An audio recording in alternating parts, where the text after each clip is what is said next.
Bigyan mo ako ng pagkakataon at tuturuan kitang lumakad. Sabi ng batang lansangan sa isang milyonaryong nakaupo sa wheelchair hanggang sa may nangyaring milagro. Bago magsimula, paki-like, mag-subscribe sa channel, at mag-comment kung saan kayo nanonood. Si Sammy ay naglalakad sa makalsada na suot ang kanyang punit-punit na sapatos at maruming damit na nahanap niya sa isang basurahan 3 araw na ang nakalipas. Sa edad na 8, natutunan niyang ang kaligtasan ay nakasalalay sa pagpapanatili ang ngiti kahit na sumasakit ang tiyan sa gutom. Ang kanyang mga magulang ay namatay sa isang aksidente sa bus noong siya ay 6 na taong gulang pa lamang at mula noon ang mga lansangan na ang naging tahanan niya. Lumubog ang araw sa siyudad nang lumapit si Sammy sa isa sa mga pinakamagarbong restaurant sa Makati. Ang mga ginintuang ilaw ay sumisikat sa mga bintana at ang amoy ng mamahaling pagkain ay umaabot sa bangketa. Natutunan niya na ang mamahaling restaurant ay minsan may masasarap na tira, bagaman ang manager ay kadalasang mas mahigpit sa mabatang lansangan. Itinulak niya ang mabigat na salaming pinto at pumasok. Agad siyang tiningnan ng mga waiter na may pagkadismaya. Ang maitrada, isang matangkad na lalaking may ubaning bigote na nagngangalang Mang Tonyo, ay mabilis na lumapit. Bata, hindi ka maaring narito. Hindi ito lugar para sa iyo. Naghahanap lang ako ng kaunting pagkain, Gino. Hindi ako manggugulo. Susugurin na sana ni Mang Tonyo si Sammy nang makita niya ang isang lalaking nakaupo sa wheelchair, mag-isa sa isang sulok ng mesa. Isang bagay sa mapait na ekspresyon ng lalaki ang nakakuha ng kanyang pansin. Hindi pinansin si Mang Tonyo. Lumapit si Sammy sa mesa. Si Mang Ramon de la Cruz ay umangat ang tingin mula sa kanyang kalahating kinain na salmon. Sa edad na 45, ang kanyang mukha ay nagpakita ng malalim na linya ng isang taong nawalan ng lahat ng pag-asa. 3 taon na ang nakalipas. Ang aksidente sa kotse na nagpaparalisa sa kanya ay sumira rin sa kanyang buhay pamilya at sa kanyang kakayahang magtiwala sa mga tao. Ano ang gusto mo? Magaspang na tanong ni Mang Ramon. Nagtatanong lang po ako kung mayroon kayong pagkain na hindi ninyo tatapusin, Gino. Hindi pa po ako kumakain simula kahapon. Tiningnan siya ni Mang Ramon ng may pahamak. Maraming katulad mo sa mga lansangan, bakit kita bibigyan? Hindi na tinag si Sammy sa malamig na tugon. Sa halip, lumapit pa siya direktang tumingin sa mga mata ni Mang Ramon. Dahil may plano pa rin ang Diyos para sa inyo, Gino. Nakikita ko po sa inyong mga mata. Ang pahayag na iyon ay lubos na ikinagulat ni Mang Ramon. Sa loob ng maraming taon, kinausap siya ng mga tao ng may awa o pagkaasiwa. Ngunit hindi kailanman ng may ganong tahimik na kumpiyansa na ipinakita ng maruming batang ito. Dumating si Mang Tonyo na tumatakbo. Ginoong de la Cruz, pasensya na po sa abala. Palalabasin ko po agad ang bata.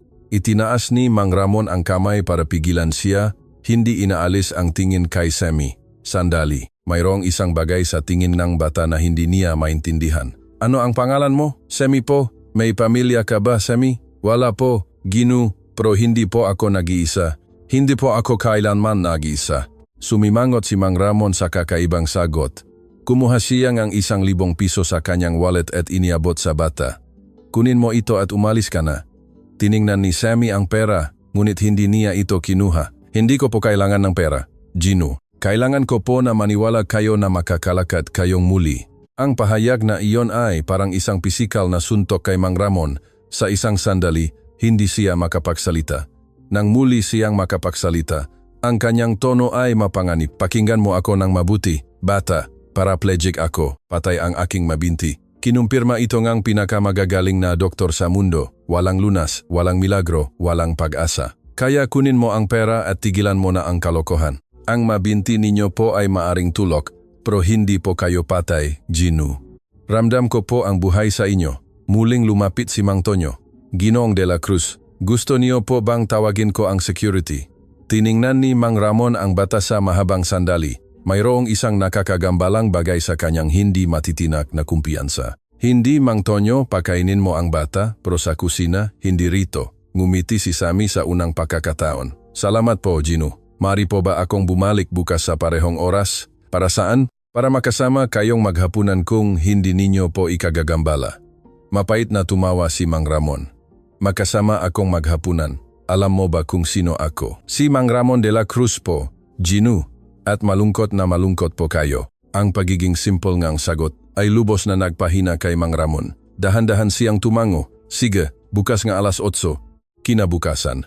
Dumating si Mang Ramon sa restauran na nagtataka kung bakit siya pumayag na makasama ang isang batang lansangan sa hapunan. Si Aling Nena, ang kanyang 55 taong gulang na nurse, ay nagpahayag ng kanyang pagkadismaya buong araw. Ginoong de la Cruz, hindi po matalino ang makialam sa mga batang ito.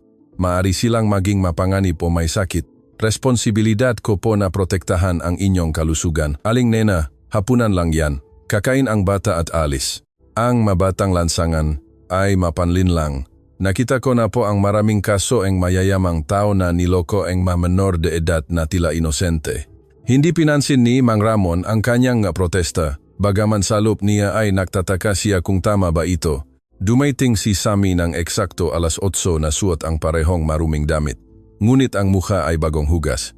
Pinangunahan siya ni Mang Tonyo sa mesa ni Mang Ramon ng may halatang pagtutol. Magandang gabi po, Ginoong de la Cruz. Upo ka, ano ang gusto mong kainin? Tiningnan ni Sammy ang menu nang hindi ito mabasa ng buo. Kung ano po ang irerekomenda ninyo ay ayos lang po, Gino. Nag-order si Mang Ramon ng 2 platong inihaw na manok. Habang naghihintay, tiningnan niya ang bata. Sabihin mo sa akin, Sammy, saan ka natutulog? Mayroong isang shelter 3 kanto mula rito. Kapag puno, natutulog po ako sa parke o sa ilang portal. Hindi ka ba natatakot?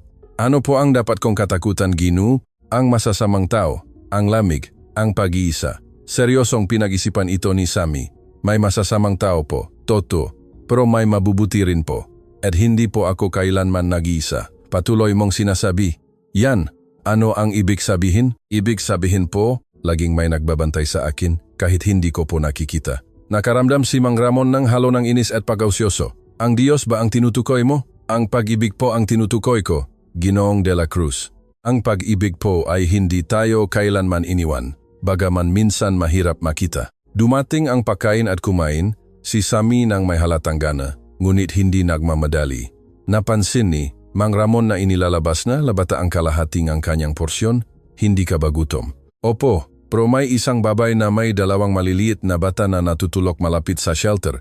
Hindi pa rin po sila kumakain ngayon, sumimangot si Mang Ramon. Paano mo nalaman? Nakita ko po sila kaninang umaga. Umiyak po ang nga bata sa gutom. Mari po ba kayong mag-order ng isa pang porsyon para take-out? Ngumiti si Sammy. Salamat po, Gino. Napakabait po ninyo. Hindi ako mabait. Praktika lang ako. Pareho lang po minsan. Nang matapos silang kumain, may ginawa si Sammy na lubos na ikinagulat ni Mang Ramon. Tumayo siya mula sa kanyang upuan at lumapit sa gilid ng mesa kung nasaan ang wheelchair. Maari po bang ilagay ko ang aking makamay sa inyong mabinti, Ginoong de la Cruz? Para saan? Para po hilingin sa Diyos na gisingin sila. Nakaramdam si Mang Ramon ng halo ng galit at isang bagay na hindi niya matukoy. Sinabi ko na sa iyo kahapon na patay ang aking magabinti at sinabi ko po sa inyo na tulog sila. Pakiusap, hayaan niyo po akong subukan. Sa mga kadahilanang hindi niya maintindihan, tumango si Mang Ramon. Inilagay ni Sammy ang kanyang maliliit na kamay sa walang buhay na mga binti ni Mang Ramon at ipinikit ang kanyang mamata. Hindi siya nagsalita ng malakas, ngunit nakaramdam si Mang Ramon ng kakaibang init sa kanyang mabinti. Saglit lamang iyon, ngunit naramdaman niya, handa na po, sabi ni Sammy habang inaalis ang kanyang kamay. Salamat po sa pagpayag ninyo. Tiningnan ni Mang Ramon ang kanyang binti na umasa na makaramdam ng ibang bagay, ngunit walang nakikitang pagbabago. Iyon lang sa ngayon. Opo, ang bagay na ito ay nangangailangan ng panahon. Sammy, naintindihan ko na may mabuti kang intensyon, ngunit hindi nagagaling ang aking mabinti. Napakalinaw ng mga doktor.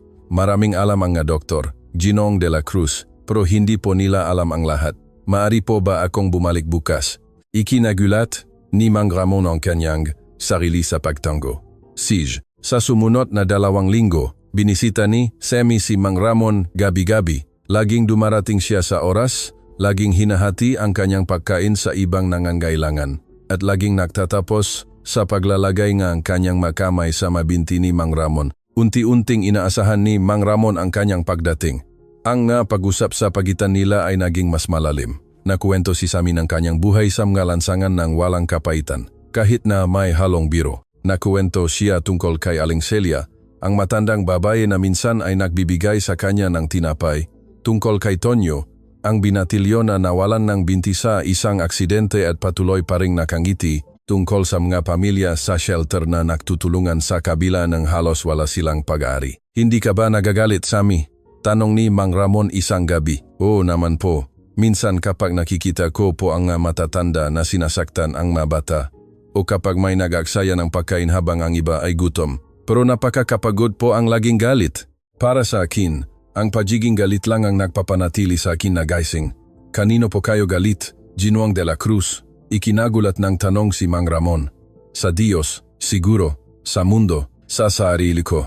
Bakit po sa sarili ninyo? Natahimik si Mang Ramon sa mahabang sandali dahil kasalanan ko ang aksidente. Nag-usap ako sa telepono sa aking business partner habang nagmamaneho. Nawalan ako ng kontrol sa kotse. May namatay po ba? Wala. Pero sinira ko ang buhay ko at ng aking pamilya. Tumango si Sammy nang may pag-isip. Sabi po ang tatay ko, hindi po tayo tinutukoy ng ating mga pagkakamali. Ang mahalaga po ay ang ginagawa natin pagkatapos nating magkamali. Matalino ang tatay mo. Opo, namimiss ko po ng sobra ang mga magulang ko, pero alam ko po na ayos sila. Paano ka nakasiguro? Dahil hindi po namamatay ang pag-ibig, Ginoong de la Cruz. Nagbabago po ang ganyo, pero hindi po namamatay. Nang gabing iyon, pagkatapos ilagay ni Sammy ang kanyang mga kamay sa kanyang mabinti, nakaramdam si Mang Ramon ng isang bagay na iba. Hindi init sa pagkakataong ito, kundi isang napakahinang tingling sensation. Nagpasya siyang huwag itong banggitin. Samantala, si Junjun de la Cruz, ang 17 taong gulang na anak ni Mang Ramon, ay nagtatrabahong part-time sa kumpanya ng kanyang ama. Narinig niya ang mabulungan sa maempleyado tungkol sa hapunan ng kanyang ama sa isang batang lansangan. Nahihibang na si tatay, sabi niya sa kanyang ina na si Ate Luisa sa telepono. Sabi ng mga empleyado, gabi-gabi siyang kumakain kasama ang isang maruming bata. Si Ate Luisa, isang 42 taong gulang na babae na pinanatili ang kanyang elegansya sa kabila ng diborsyo, ay agad na nakaramdam ng alarma. Isang bata? Anong klaseng bata? Isang batang lansangan. Inay, sabi nila binibigyan ni tatay ng pra at pagkain. Junjun, ang tatay mo ay vulnerable. May mga taong walang konsensya na nagsasamantala sa mga taong nasa kanyang kalagayan. Iimbestigahan ko ito. Kinuha ni Ate Luisa si Investigator Benjo, isang pinagkakatiwalaang private detective, para imbestigahan si Sammy. Si Benjo ay isang 50 taong gulang na lalaki na nakatrabaho na sa maraming kaso ng pandaraya. Gusto kong malaman ang lahat tungkol sa batang ito, sabi ni Ate Luisa, ang kanyang pamilya, ang kanyang nakaraan, ang kanyang nga motibo. Kung niloloko niya ang aking ex-husband, kailangan kong ebidensya. Agad sinimula ni Benjo ang kanyang investigasyon. Binisita niya ang shelter kung saan minsan natutulog si Sammy. Kinausap niya ang mga social worker. Sinuri ang mga record ng ospital ng aksidente na pumatay sa mga magulang ng bata. Ang natagpuan niya ay hindi ang inaasahan ni Ate Luisa. Ngang de la Cruz, ulat ni Benjo isang linggo pakaraan, ang bata ay eksaktong kung ano ang tila siya. Ang kanyang magulang ay namatay sa isang aksidente sa bus 2 taon na ang nakalipas. Wala siyang kilalang pamilya. Nakatira siya sa mga lansangan mula noon. Walang ebidensya ng anumang plano o sabuatan. Ayon sa lahat ng testimonya, siya ay isang tunay na mabuting bata na tumutulong sa ibang mabatang lansangan. Hindi iyon sapat. Walang sinuman ang ganun kabuti nang walang nakatagong dahilan. Gang, inimbestigahan ko na ang daan-daang manloloko. Ang batang ito ay hindi nagpapakita ng anumang pattern ng kahina-hinalang pag-ugali. Sa katunayan, sinabi sa akin ng ilang tao na tinanggihan niya ang pera kapag inaalok sa kanya. Hindi kumbinsido si Ate Luisa. Panatilihin ang pagbabantay. May nangyayari. Samantala, napansin din ni Aling Nena ang mapagbabago kay Mang Ramon. Ang kanyang pasyente ay tila mas hindi nalulumbay. Mas kaunting gamot sa sakit ang iniinom at nagsimula ng magpakita ng interes sa kumpanya muli.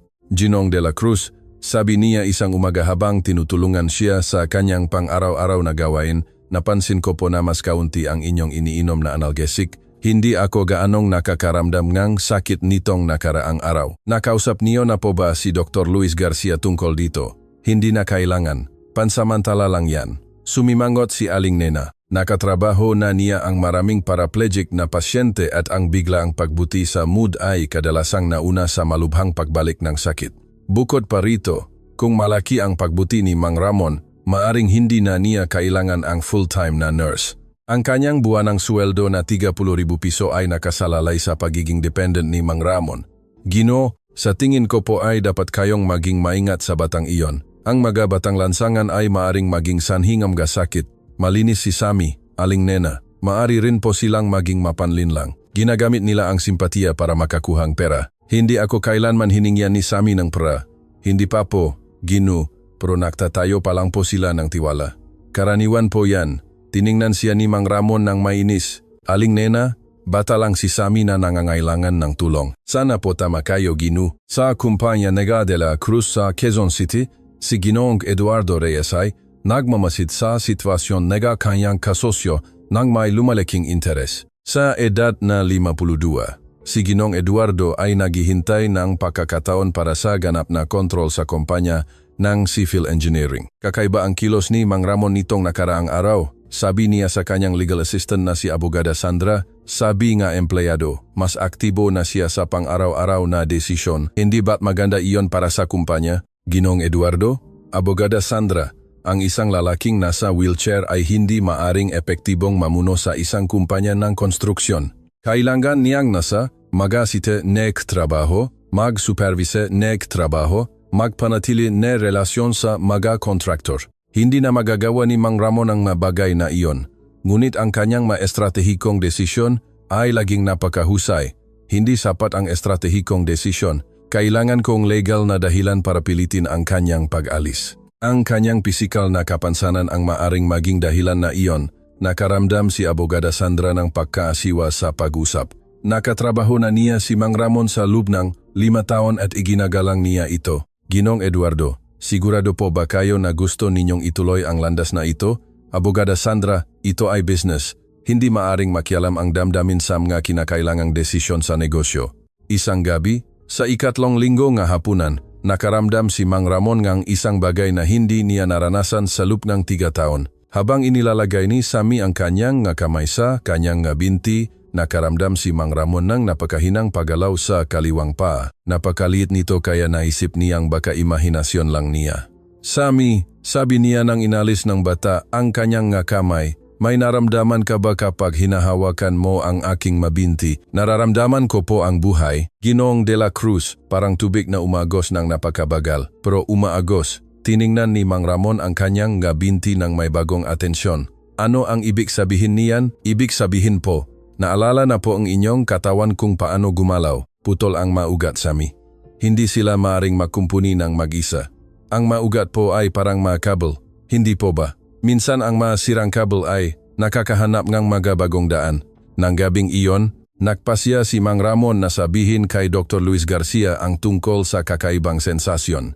Si Dr. Garcia ay isang 40 taong gulang na neurologist na nagagamot kay Mang Ramon mula pa noong aksidente. Doktor, nakakaramdam po ako ng kakaibang bagay sa aking mabinti. Anong klaseng sensasyon? Tingling, init. At kagabi, sumusumpa ako na bahagyang gumalaw ang aking paa. Shumimongotshi, Dr. Garcia. Mang Ramon, alam niyo po ba na minsan ang Siyempre, ang pagsusuri ay lubos na detalyado. Sinubukan ni Dr. Garcia ang mga reflexes, ang sensitivity at inobserbahan ang anumang senyales ng paggalaw ng kalamnan. Ang natakpuan niya ay nakakagambala. Mang Ramon, may kakaiba rito. Nakakakita akong napakahinang tugon sa makalamnan na dapat ay ganap na hindi aktibo. Ano ang ibig sabihin niyan? Sa totoo lang, hindi ko alam. Ayon sa inyong manakarang pag-aral, ang pinsala sa huluhot ay kumpleto. Hindi dapat makaroon ng anumang tugon. Possible bang nakamali ang mga nakarang pag-aral? Susuriin ko, pero isinagawa sila ng mga first-rate specialist. Mang Ramon, may nabago ba sa inyong routine? Bagong therapies, gamot, aktibidad? Naisip ni Mang Ramon si Sammy, ngunit nagpasya siyang huwag itong banggitin. Wala namang makabuluhan. Gagawin natin ang mga bagong pag-aral, MRI, electromyography, ang buong set. Kung may nakbabago, kailangan nating maintindihan. Kinabukasan, binisita ni Junjun ang kanyang ama sa opisina sa unang pagkakataon sa loob ng ilang buwan.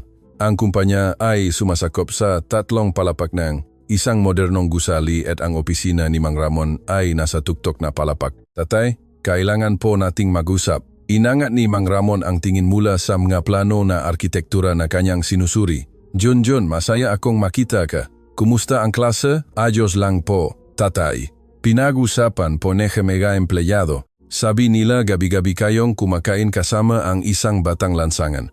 Nagipit ang katawan ni Mang Ramon. At ano ngayon? Nag-aalala po si inay. Sabi niya baka naloloko kayo. Kinontrata ni nanay mo ang isang detective para imbestigahan si Sammy, di ba? Nagulat si Junjun. Paano niyo po nalaman? Dahil kilala ko ang nanay mo. Ano ang natakpuan niya na ang bata ay tunay na ulila? Pero tatay, hindi ibig sabihin nun na ligtas siya. Ang mga batang lansangan ay maring unpredictable. Pinakmasdan ni Mang Ramon ang kanyang anak. Malaki na ang inunlat ni Junjun sa nakaraang taon. Sa edad na 17, higit 6 na talampakan na siya ang taas at may matibay na panga ng Gadela Cruz. Junjun, kailan tayo huling nag-usap ng toto? Ano po ang ibig ninyong sabihin? Isang tunay na pag-usap, hindi lang trabaho o eskwela. Hindi kumibo si Junjun. Hindi ko po alam. Mula po nung aksidente, siguro. Galit ka ba sa akin? Ikinagulat ng direktang tanong si Junjun. Opo, siguro po. Bakit? Dahil sinira niyo po ang aming pamilya, tatay. Ang aksidente, ang diborsyo, nagbago ang lahat. Kinailangan pong magtrabaho ulit ni inay. Kinailangan ko pong mabilis na lumaki at kayo. Sumuko kayo. Nakaramdam si Mang Ramon ng masalita na parang pisikal na suntok, ngunit nakaramdam din siya ng isang bagay na hindi niya naranasan sa loob ng maraming taon. Ang pangangailangan na magpaliwanag. Tama ka. Pagkatapos ng aksidente, nawalan ako ng pag-asa. Naisip ko na mas magiging mabuti para sa lahat kung lalayo ako, pero hindi namin kayo tinanong kung ano ang gusto ninyo. Hindi. At makasarili, iyon sa akin. Kumurap si Junjun, nagulat sa direktang pag-amin. Bakit niyo po sinasabi ito sa akin ngayon? Dahil may tumulong sa akin na maalala na ang mapagkakamali ay hindi tayo tinutukoy. Ang mahalaga ay ang ginagawa natin pagkatapos. Sabi po iyan ng bata, 8 taong gulang si Sammy at mas matalino pa sa akin. Natahimik si Junjun sandali. Maari ko po ba siyang makilala? Seryoso? Opo. Kung ganon siya ka-espesyal, gusto ko po siyang makilala. Nang gabing iyon, sinamahan ni Junjun ang kanyang ama sa restoran. Dumating si Sammy ng eksakto sa oras gaya ng dati at napansin ni Mang Ramon ang pagkabigla ng bata nang makita ang binatilyo. Sammy, ito ang aking anak na si Junjun.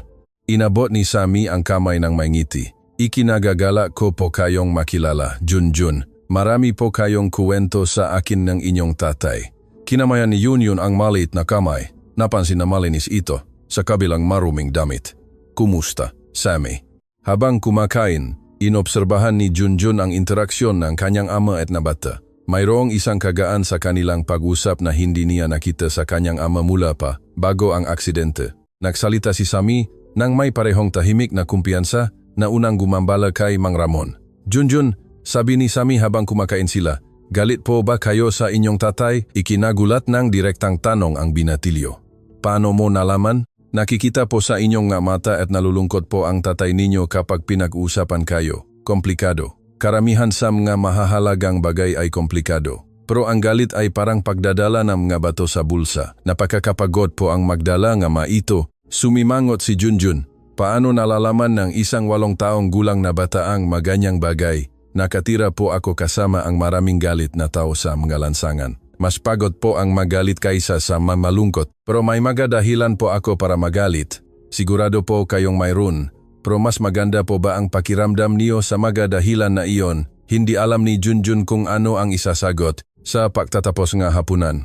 Nang inilagay ni Sammy ang kanyang makamay sa mabinti ni Mang Ramon, maingat na inobserbahan ni Junjun. Wala siyang nakitang pambihira, ngunit napansin niya na halatang nagre-relax ang kanyang ama. Nakakatulong ba iyan? Tanong ni Junjun sa kanyang ama habang nagpapaalam si Sammy. Hindi ko alam, pero nakakaramdam ako ngang pag-asa. Pag-asa sa ano? Na baka hindi pa nawawala ang lahat. Nang gabing iyon, tinawagan ni Junjun ang kanyang ina. Inay, nakilala ko na ang bata. At ano ang tingin mo? Na baka mali po kayo tungkol sa kanya. Junjun, ang mga manloloko ay maaring napakakumbinsido. Hindi po siya manloloko, inay. Bata lang po siya na nakakakitang mabagay na hindi po natin nakikita. Anong klaseng bagay? Pag-asa. Siguro. Hindi kumbinsido si Ate Luisa, ngunit ang pag-usap ay nagpaisip sa kanya. Nang gabing iyon din, nagpasya siyang harapin ng direkta si Mang Ramon. Dumating siya sa apartment ni Mang Ramon nang walang paunawa. Pinapasok siya ni Aling Nena ng may halatang pagkaasiwa. Mang Ramon, kailangan nating mag-usap. Ate Luisa, anong ginagawa mo rito? Sinabi sa akin ni Junjun na nakilala niya ang bata at iniisip niya na mali ako tungkol sa kanya. Pinagmasdan ni Mang Ramon. Maganda pa rin si Ate Luisa sa edad na 42 na may kulay kape na buhok na laging niyang hinahangaan at berdeng, mga mata na lalong nagiging matindi kapag nag-alala. Ano ang gusto mong malaman, Ate Luisa? Gusto kong malaman kung bakit ang isang matagumpay at matalinong tao na tulad mo ay gabi-gabing kumakain kasama ang isang batang lansangan. Dahil ipinapaalala niya sa akin na buhay pa ako. Ikinagulat ng sagot si Ate Luisa. Ano ang ibig sabihin niyan? Ibig sabihin, sa loob ng 3 taon, naghihintay akong mamatay. Tinutulungan ako ni Sammy na maalala na mayroon pa akong mga dahilan para mabuhay.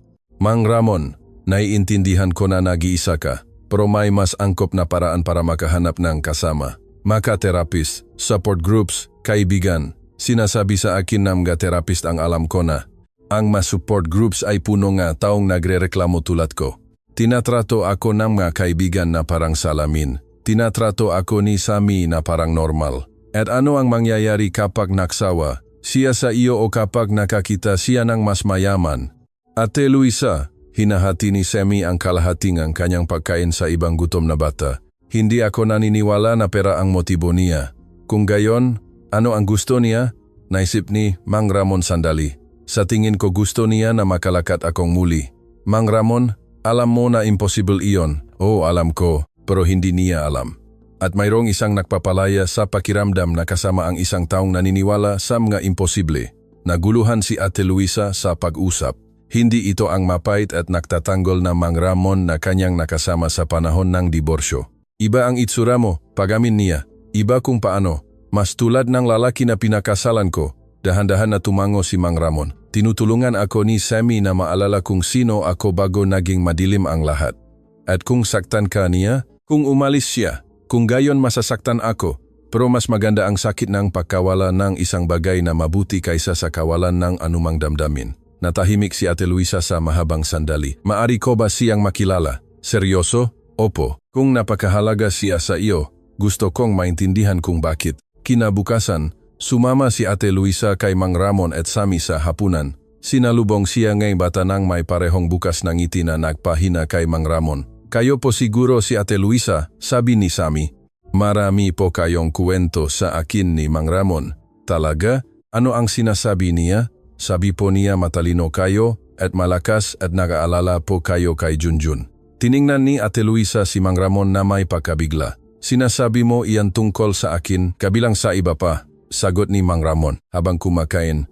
Maingat na inobserbahan ni Ate Luisa si Sammy. Kumain ang bata ng maayos, sa kabila ng kanyang halatang gutom. Nagtanong siya ng matatalinong tanong tungkol sa trabaho ni Mang Ramon at nagpakita ng kapanahunan na hindi na ayon sa kanyang edad. Sammy, sabi ni Ate Luisa, ano ang gusto mong maging paglaki mo? Gusto ko pong tumulong sa mga taong hindi nakakaramdam ng pag-iisa. Parang social worker, hindi ko po alam. Gusto ko lang pong tumulong. Bakit napakahalaga sa iyo na makalakat muli si Mang Ramon? Seryosong tiningnan siya ni Sammy. Dahil hindi pa po niya natatapos ang mahahalagang bagay na ipinunta niya rito. Anong klaseng bagay? Ang maging tatay ni Junjun, ang makipagkasundo sa inyo. Ang tumulong sa ibang taong, malungkot tulad ng dati niya. Nakaramdam si Ate Luisa ng isang bagay na gumalaw sa kanyang dibdib. Paano mo nalaman na gusto ni Mang Ramon na makipagkasundo sa akin? Nakikita po sa kung paano siya magsalita tungkol sa inyo at nakikita po sa kung paano kayo magsalita tungkol sa kanya. Hindi ako nagsasalita ng maayos tungkol sa kanya. Pero narito po kayo, simpleng sabi ni Sammy. Sa pagtatapos ng hapunan, inobserbahan ni Ate Luisa ang kakaibang ritual ni Sammy, ang paglalagay ng mga kamay sa mga binti ni Mang Ramon. Wala siyang nakitang halata, ngunit napansin niya na mas relaxed si Mang Ramon pagkatapos. Maaari po ba akong magtanong sa iyo, Sammy? Sabi niya nang inalis ng bata ang kanyang makamay. Siyempre, talaga bang naniniwala ka na makakalakat muli si Mang Ramon? Opo, bakit ka ganon kasigurado? Dahil kailangan po niya. At dahil ang pag-ibig po ay maaring makumpuni nga bagay na hindi kayang kumpunihin ng gamot. Tiningnan ni Ate Luisa si Mang Ramon na nagmamasid kay Sammy nang may ekspresyon na hindi niya nakita. Sa loob maraming taon, tunay na pag-asa. Nang gabing iyon, pagkatapos umalis ni Sammy, nanatili si Ate Luisa para makipag-usap kay Mang Ramon. Siya ay isang pambihirang bata, pag-amin niya. Siya nga. Mang Ramon, paano kung tama ka? Kung talagang makakalakat ka ulit? Hindi ko alam. Napakatakot isipin. Nakatakot? Bakit? Dahil kailangan kong harapin ang lahat ng nawala sa akin at ang lahat ng maaring nakaiba. Dahan-dahan na tumango si Ate Luisa. Natatakot din ako. Sa ano? Na kung gumaling ka, ibig sabihin, lahat ng tao na ito ng sakit ay hindi kinakailangan. Natahimik sila sandali, bawat isa ay nawala sa kanilang sariling iniisip. Samantala sa kumpanya, si Ginoong Eduardo ay naghahanda ng kanyang kilos. Nagsangguni siya sama corporate lawyer at natukoy ang isang klause sa kontrata ng partnership na maring magpapahintulot. Sa kanya napilitin ang pag-alis ni Mang Ramon kung may papakita niya ang kawalan ng kakayahang gampanan ng kanyang matungkulin bilang direktor. Abogada Sandra, sabi niya sa kanyang legal assistant, kailangan kong idokumento ang lahat ng mga pulong na hindi napuntahan ni Mang Ramon, lahat ng mga pagbisita sa site ng trabaho na hindi niya nagawa, lahat ng mga desisyon na kanyang ipinasa dahil sa kanyang pisikal na kondisyon. Ginoong Eduardo, mas aktibo na si Mang Ramon sa nakaraang malinggo. Sa katunayan, napakahusay kanyang nga kamakailang desisyon. Hindi iyon mahalaga. Ang mahalaga ay hindi siya maaring pisikal na naroon kung saan kailangan ang isang direktor ng konstruksyon. Magpapatawag tayo en pulong ng board sa susunod na linggo.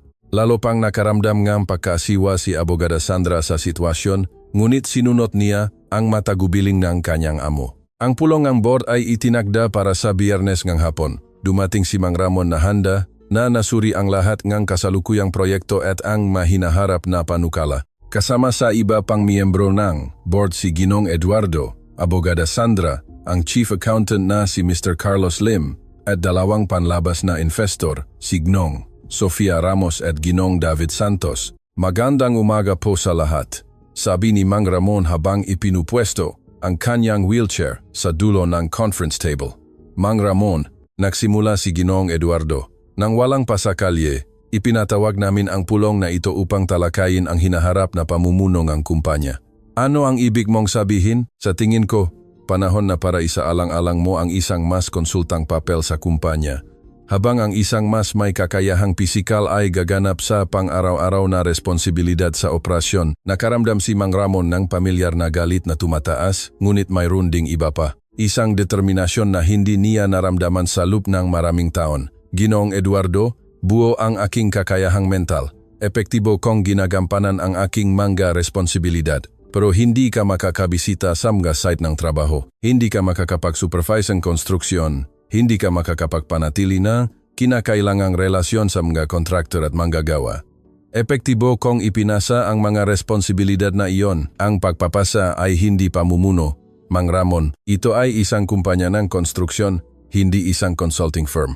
Sigang, Sofia Ramos, isang 60 taong gulang na investor na may karanasan sa konstruksyon, ay sumingit. Ginoong Eduardo, ang manumero ng kumpanya ay bumuti sa nakaraang malinggo. Ang mga proyekto ay on time at nasa loop ng budget. Pansamantala lang iyan, sagot ni Ginoong Eduardo. Hindi ka makakapagtayo ng isang sustainable na kumpanya sa paligid ng mga limitasyon ng isang may kapansanan na direktor.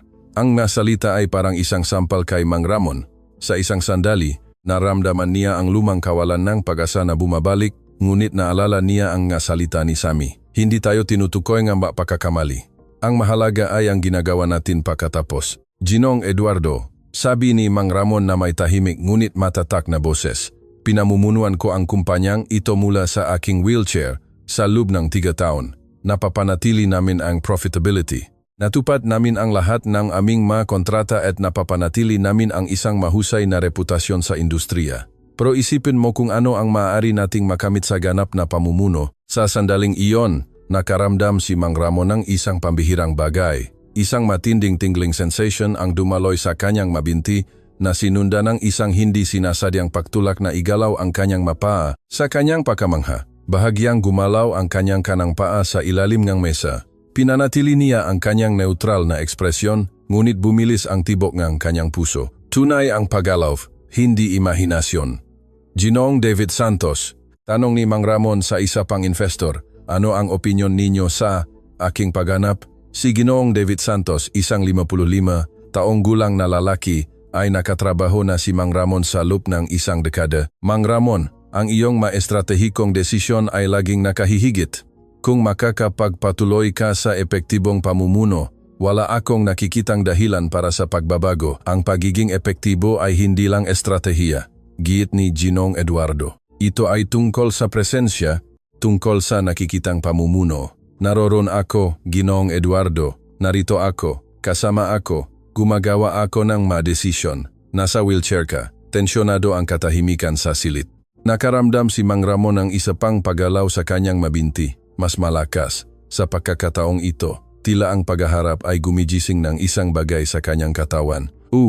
Nasa wheelchair ako, sabi ni Mang Ramon sa huli. Pero ang aking isip, ang aking karanasan, at ang aking pangako sa kumpanyang ito ay buo. Kung gusto mong pilitin ang aking pagalis, kailangan mo itong gawin ng legal dahil hindi ako magbibitiw. Ngumiti ng malamig si Ginoong Eduardo.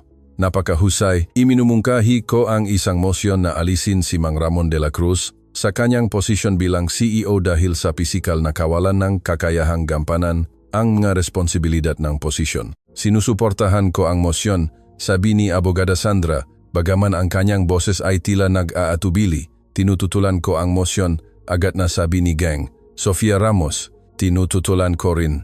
Dagdag ni Ginoong David Santos. Si Mr. Carlos Lim, ang accountant, ay halatang hindi comfortable. Kailangan kong pag-isipan ito. Maari ba nating ipagpaliban ang botohan? Hindi, sabi ni Ginoong Eduardo. Bumoto tayo ngayon. Ang botohan ay dalawa ang tutol, Ginang Sofia at Ginoong David. Dalawa ang pabor, Ginoong Eduardo at Abogada Sandra. At isang abstention, Mr. Carlos. Hindi naipasa ang mosyon. Hindi pa tapos ito, Mang Ramon, sabi ni Ginoong Eduardo habang kinukuha ang kanyang nga papeles. Hindi pa tapos, pagsang-ayon ni Mang Ramon. Pero kapag natapos ito, ako pa rin ang director ng kumpanyang ito. Pagkatapos umalis ang lahat, naiwan si Mang Ramon na mag-isa sa conference room. Ang paggalaw sa kanyang mabinti ay tumigil, ngunit nanatili ang sensasyon.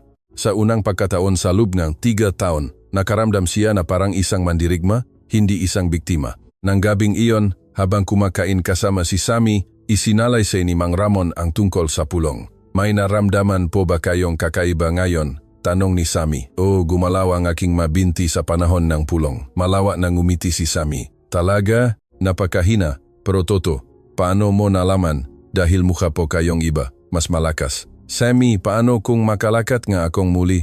Paano kung tama ka? Kung gayon, marami po kayong trabahong gagawin. Anong klaseng trabaho? Ang ayusin ang manasira, ang tulungan ang ibang tao tulad niyo, ang maging tatay na kailangan ni Junjun. Nang gabing iyon, nagpasya si Mang Ramon na sabihin kay Dr. Luis Garcia ang tungkol sa mga pagalaw. Doktor, kailangan ko po kayong makita kaagad.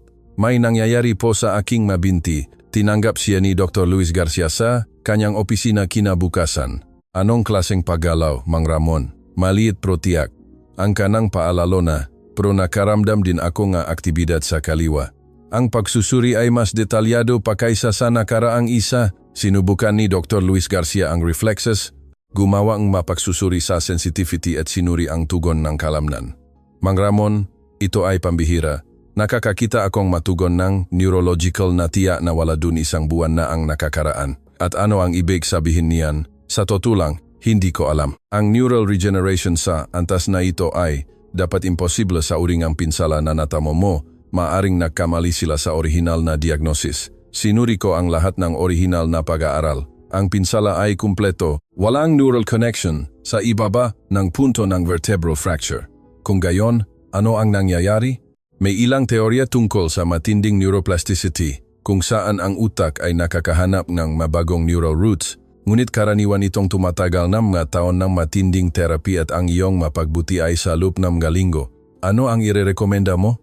Masinsinang physical therapy kaagad. Kung mayroong neural regeneration, kailangan nating ay maximize ang potential ng pagaling.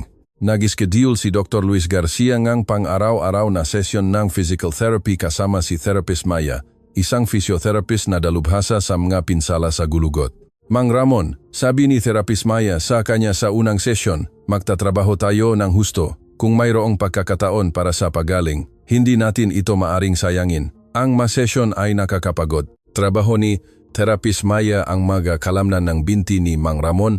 Sinubukan ang mga reflexes at unti-unting napakilala ng mga ehersisyo sa paggalaw. Pagkatapos ng isang linggo, kaya nang igalaw ni Mang Ramon ang makabilang paa ng kusa, bagaman ng may matinding pagsisikap. Remarkable ito, sabi ni Therapist Maya kay Dr. Luis Garcia. Nakatrabaho ko na ang daan-daang paraplegic na pasyente at hindi ko pa nakita ang anumang katulad nito. Para bang muling binubuo ang nervous system ni Mang Ramon. Mayroong bang kakaibang bagay sa routine ni Mang Ramon, isang bagay na maring makapagpaliwanag nito, nakibit balikat si Therapist Maya. Sabi niya gabi-gabi siyang kumakain kasama ang isang bata na naglalagay ng kanyang makamay sa kanyang mabinti. Kakaiba, pero sino ang nakakaalam? Sumimangot si Dr. Luis Garcia. Isang bata? Anong klaseng bata? Isang batang lansangan. Halos, sabi ni Mang Ramon na naniniwala ang bata na makakalakat siyang muli. Maari ko bang makilala ang batang ito? Nang gabing iyon, sumama si Dr. Luis Garcia kay Mang Ramon at Sammy sa hapunan. Ang doktor, isang siyentipiko at may pag-aalinlangan sa likas na katangian, ay inobserbahan si Sammy ng may profesional na kuryosidad. Kaya ikaw si Sammy? Sabi ni Dr. Luis Garcia. Marami akong narinig mula kay Mang Ramon tungkol sa iyo. Kayo po ang doktor na tumutulong kay Mang Ramon na makalakat. Ako ang kanyang doktor. Oh, pero tila tinutulungan mo rin siya. Ngumiti si Sammy. Ako po ay naglalagay lang ng makamay. Ginagawa po ng Diyos ang mahirap na trabaho. Paano mo nalaman na makakalakat muli si Mang Ramon? Dahil nakikita ko po na may buhay sa kanyang ngabinti. Parang mabuto sa ilalim ng lupa sa taglamig. Tila patay. Pero naghihintay lang po ng tamang oras para lumaki. Pinagmasdan ni Dr. Luis Garcia ang bata. Walang halatang pambihira sa kanya, maliban sa isang tahimik na kumpiyansa na hindi karaniwan sa isang ganong kabata. Maari ko bang obserbahan kapag inilagay mo ang iyong nga kamay sa mabinti ni Mang Ramon? Siyempre po, sa pagtatapos kang hapunan, ginawa ni Sammy ang kanyang karaniwang ritual. Maingat na inobserbahan ni Dr. Luis Garcia, nakahanap kang anumang espesyal na teknik o pisikal na manipulasyon. Wala siyang nakitang kakaiba. Isang bata lamang na magiliw na naglalagay ng kanyang makamay sa mabintingang isang lalaki. Ngunit nang matapos si Sammy, napansin ni Dr. Luis Garcia ang isang bagay na gumambala sa kanya.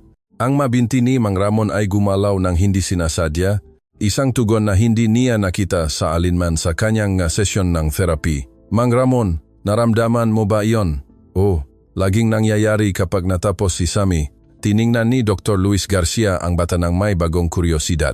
Sammy, nagawa mo na ba ito sa ibang tao? Minsan po, kapag may nangangailangan ng tulong at gumagana, depende po sa kung ano ang kailangan nila. Ang ibang tao po ay kailangan na gumaling ang kanilang katawan. Ang iba po ay kailangan na gumaling ang kanilang puso. Iba po sa bawat isa. Nang gabing iyon, umalis si Dr. Luis Garcia nang may mas maraming tanong kaysa sagot. Bilang siyentipiko, hindi niya may paliwanag ang kanyang nasaksihan. Bilang doktor, hindi niya may tatanggi na si Mang Ramon ay bumubuti ng hindi may paliwanag. Sa sumunod na mga linggo, patuloy na bumuti si Mang Ramon. Kaya niyang igalaw ang kanyang binti ng kusa, bagaman hindi pa rin niya kayang suportahan ang kanyang sariling bigat na mangha si Therapist Maya sa pagunlad. Sa 20 taon na aking karanasan, sabi niya kay Dr. Luis Garcia, wala pa akong nakita na katulad nito. Para bang muling binubuo ang nervous system ni Mang Ramon. Si Aling Nena na nagmamasid sa pagbuti ni Mang Ramon ay lalong nakaramdam ng pagbabanta. Kung bumalik ang paggalaw ni Mang Ramon, hindi na niya kailangan ang full-time na nurse. Ang kanyang trabaho na may mataas na sweldo ay nasa panganib. Ginoong de la Cruz, sabi niya isang umaga, sa tingin ko po ay dapat kayong maging maingat sa mga ekspektasyon. Kadalasan ang paraplegic na pasyente ay nakakaranas ng pansamantalang pagbuti na pagkatapos ay bumabalik. Aling Nena, kinumpirma ni Dr. Luis Garcia na totoo ang pagbuti. Maaring maukamali ang doktor at ang batang iyon may kakaiba sa kanya. Anong ibig mong sabihin? Minamasdan ko siya. Mayroong isang bagay na kalkulado sa kanyang pag-uugali. Masyadong matanda para sa kanyang edad, matalino si Sammy dahil kinailangan niyang maging ganon. O dahil sanay siyang manipulahin ang mga vulnerable na matatanda. Tiningnan siya ni Mang Ramon nang may lumalaking inis. Aling Nena, Hindi ako kailanman hiningyan ni Semi ng anumang bagay, ni pera, ni pabor, wala.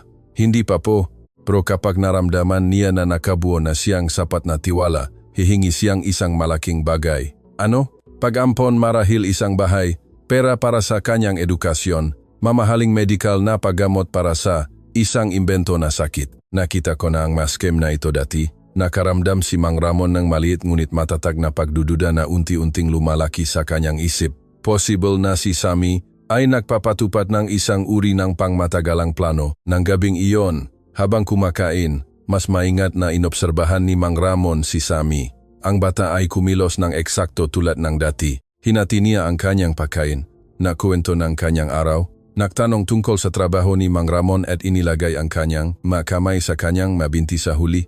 Sammy, sabi ni Mang Ramon pagkatapos ng ritual, kailangan mo ba ngang anumang bagay mula sa akin? Ano po ang ibig ninyong sabihin? Pera, isang lugar na matirhan, anumang bagay. Seryosong pinag-isipan ito ni Sammy. Kailangan ko po na maging maayos kayo. Iyon lang po. Bakit napakahalaga sa iyo na maging maayos ako?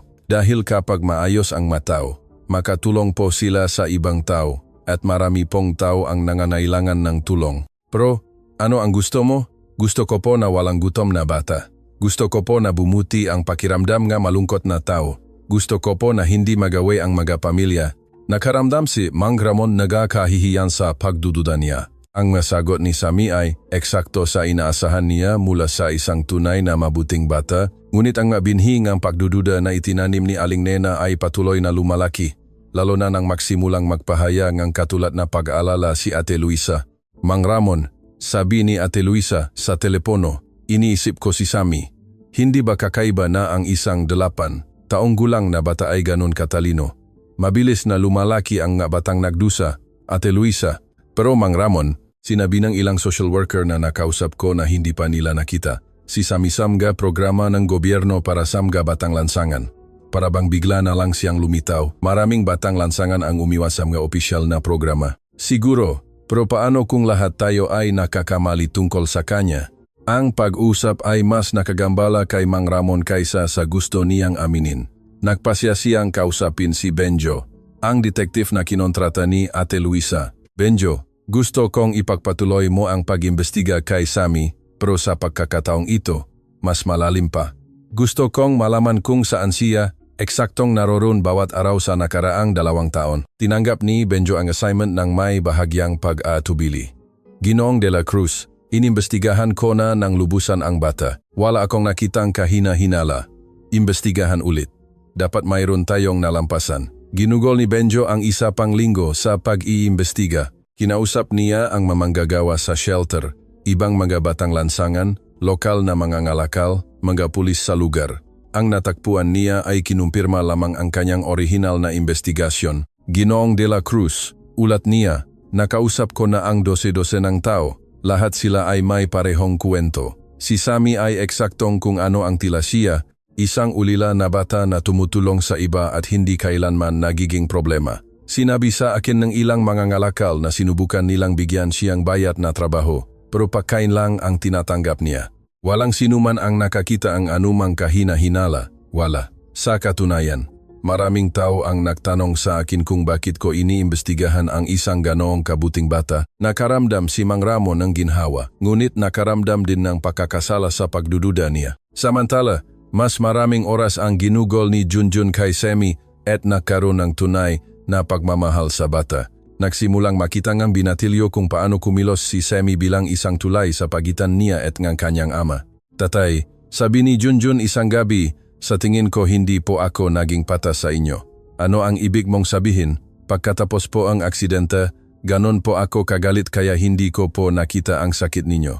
Ang sakit ko lang po ang nakita ko. May karapatan kang magalit, Junjun. Siguro po, pero tinulungan po ako ni Sammy na maintindihan na ang galit ay ako lang ang sinasaktan. Hindi po kayo pinaparusahan o inaayos ang anuman. Nakaramdam si Mang Ramon ng luha sa kanyang mamata. Namiss ko ang pakaking tatay mo, Yun.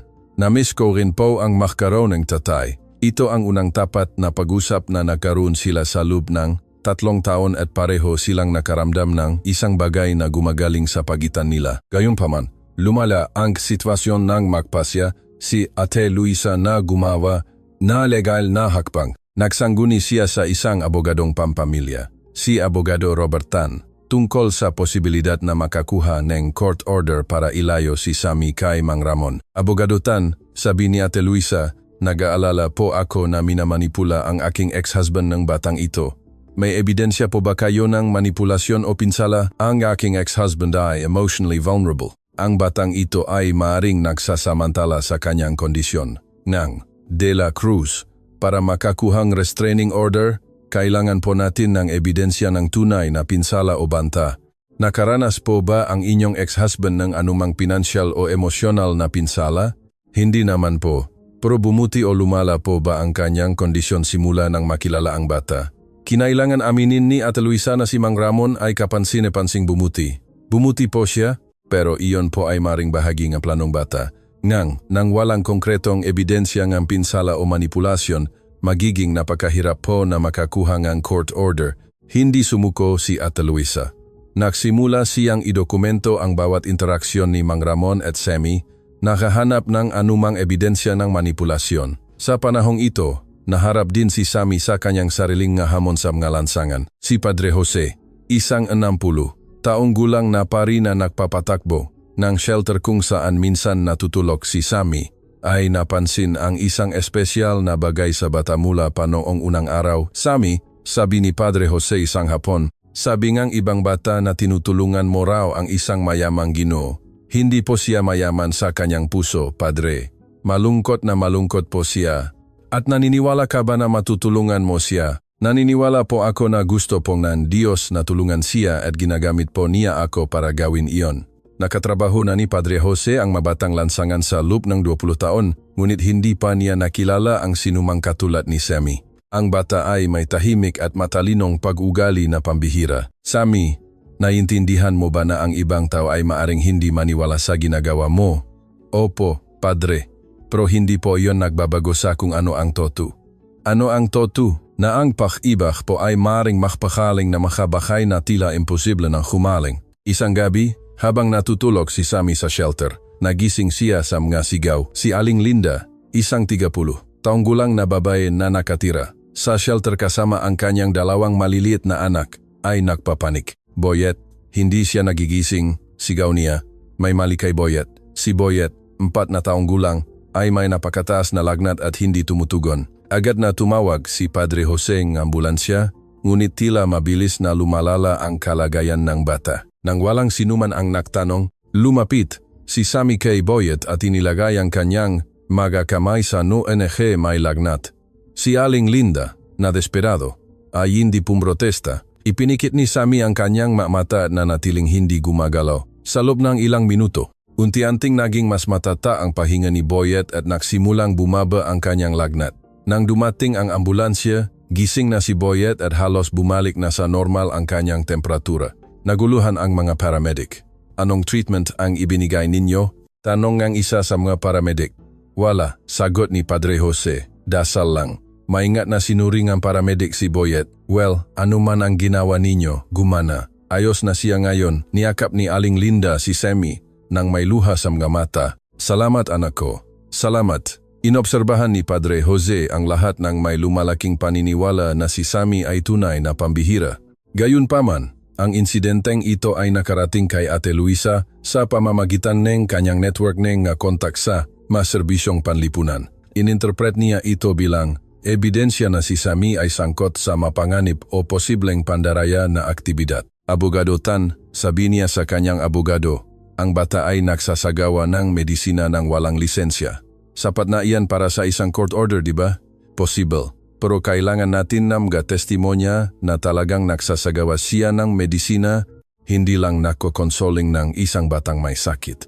Nagpasya si Ate Luisa na paitingin ang kanyang kampanya. Nagsimula siyang pilitin si Junjun na magpatoto tungkol sa hindi nararapat na pag-ugali ni Sammy. Junjun, kailangan mo akong maging tapat sa akin.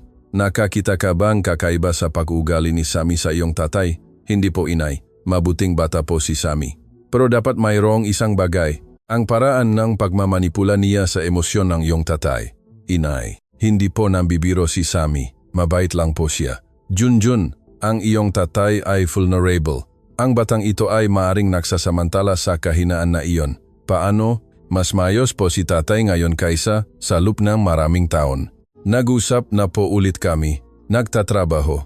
Nagsisimula na nga pong lumakad. Eksakto ang punto ko. Masyadong maganda para maging toto. Nakaramdam si Junjun ng pagkabigo sa salobin ng kanyang ina. Inay, hindi po ba possible na si Sammy ay tunay na mabuti? Bakit po kailangan mayroong konspirasyon? Dahil ang matao ay hindi ganun kabuti ng walang dahilan, Junjun. Baka po ganun kabuti ang matao kung mayroon silang parehong dahilan na mayroon si Sammy. Anong dahilan? Ang walang mawawala at lahat ay makukuha sa pagtulong sa iba. Hindi kumbinsido si Ate Luisa, ngunit ang pagtutol ni Junjun ay nakpaisip sa kanya na baguhin ang kanyang diskarte. Samantala, sa kumpanya, si Ginoong Eduardo ay nakpaplano ngang isa pang atake laban kay Mang Ramon. Sa pagkakataong ito, nagpasya siyang gamitin ang pisikal na pagbuti ni Mang Ramon laban sa kanya. Abogada Sandra, sabi niya, kung bumubuti ang pisikal na kalagayan ni Mang Ramon, kung gayon wala na siyang dahilan para hindi gampanan ang lahat ng kanyang responsibilidad bilang direktor. Ano po ang ibig ninyong sabihin? Ibig kong sabihin, maaari nating ipilit na bisitahin niya ang lahat ng site ng trabaho, personal na subaybayan ang lahat ng proyekto, at pangasiwaan ang lahat ng pulong sa mga kliyente. Kung magagawa niya ang mabagay na iyon, kung gayon siya ay ganap na functional. Kung hindi, kung gayon siya ay may kakulangan pa rin. Parang bitag iyan, hindi ito bitag. Ito ay isang makatuwirang inaasahan para sa isang ganap na functional na CEO. Ipinatawa ni Ginoong Eduardo ang isa pang pulong ng board gamit ang bagong estratehiyang ito. Mang Ramon, sabi niya sa panahon ng pulong, nalaman ko na nakakaranas kang malaking pisikal na pagbuti.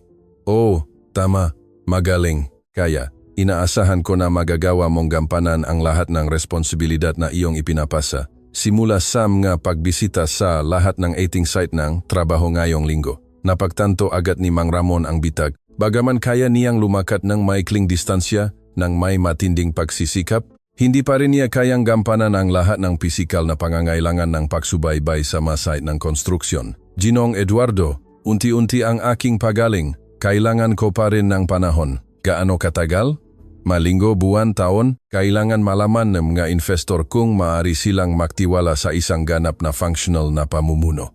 Sumingit muli si Ngong Sofia Ramos, Ginoong Eduardo, hindi ito makatuwiran. Epektibo namang pinamamahalaan ni Mang Ramon ang kumpanya. Pero ipinapasa niya ang makritikal na responsibilidad. Bilang direktor, dapat niyang kayang pangasiwaan ang maito ng personal. Naramdaman ni Mang Ramon na tumitindi ang pressure. Alam niya na may punto si Ginoong Eduardo mula sa isang purong business perspective. Ngunit alam din niya na ito ay isang maniobra para pilitin ang kanyang pag-alis. Iminumungkahi ko ang isang kompromiso, sabi ni Mang Ramon. Bigyan niyo ako ngang isang buwan para ipakita na unti-unti kong kayang pangasiwaan ang mas maraming pisikal na responsibilidad. Kung sa pagtatapos ng buwan ay hindi ko magagampanan ang makatuwirang inaasahan, isa sa alang-alang ko ang voluntaryong pagbibitiw. Ngumiti si Ginoong Eduardo. Tinatanggap ko ang panukala na iyan.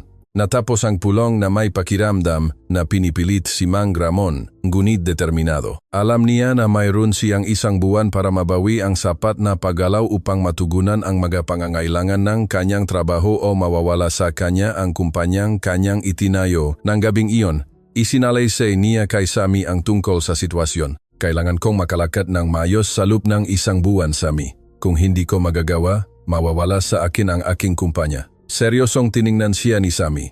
Gaano po kahalaga ang kumpanya para sa inyo? Iyon ang lahat ng itinayo ko.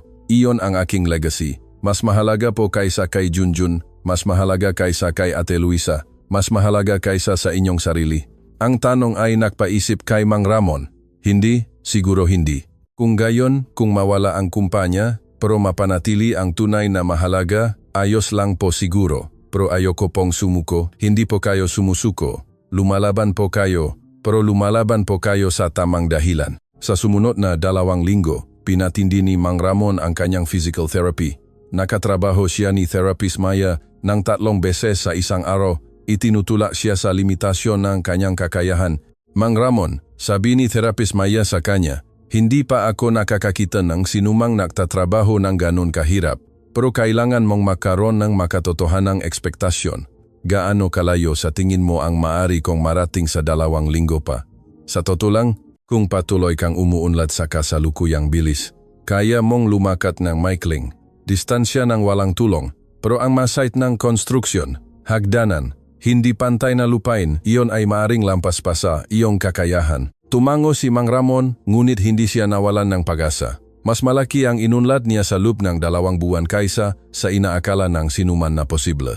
Gayunpaman, lumala ang bagay-bagay nang sa wakas ay makahanap si Ate Luisa ngang isang abogado na handang ituloy ang isang court order laban kay Sammy. Si Abogado Robert Tanay, isang abogadong pampamilya na kilala sa pagkuha ngang kontrobersyal na kaso. Ipinresenta ni Ate Luisa ang kanyang kaso sa lahat ng ebidensya na kanyang nakalap. Abogado Tan, ang batang ito ay malilinsyuan na minamanipula ang isang vulnerable na lalaki.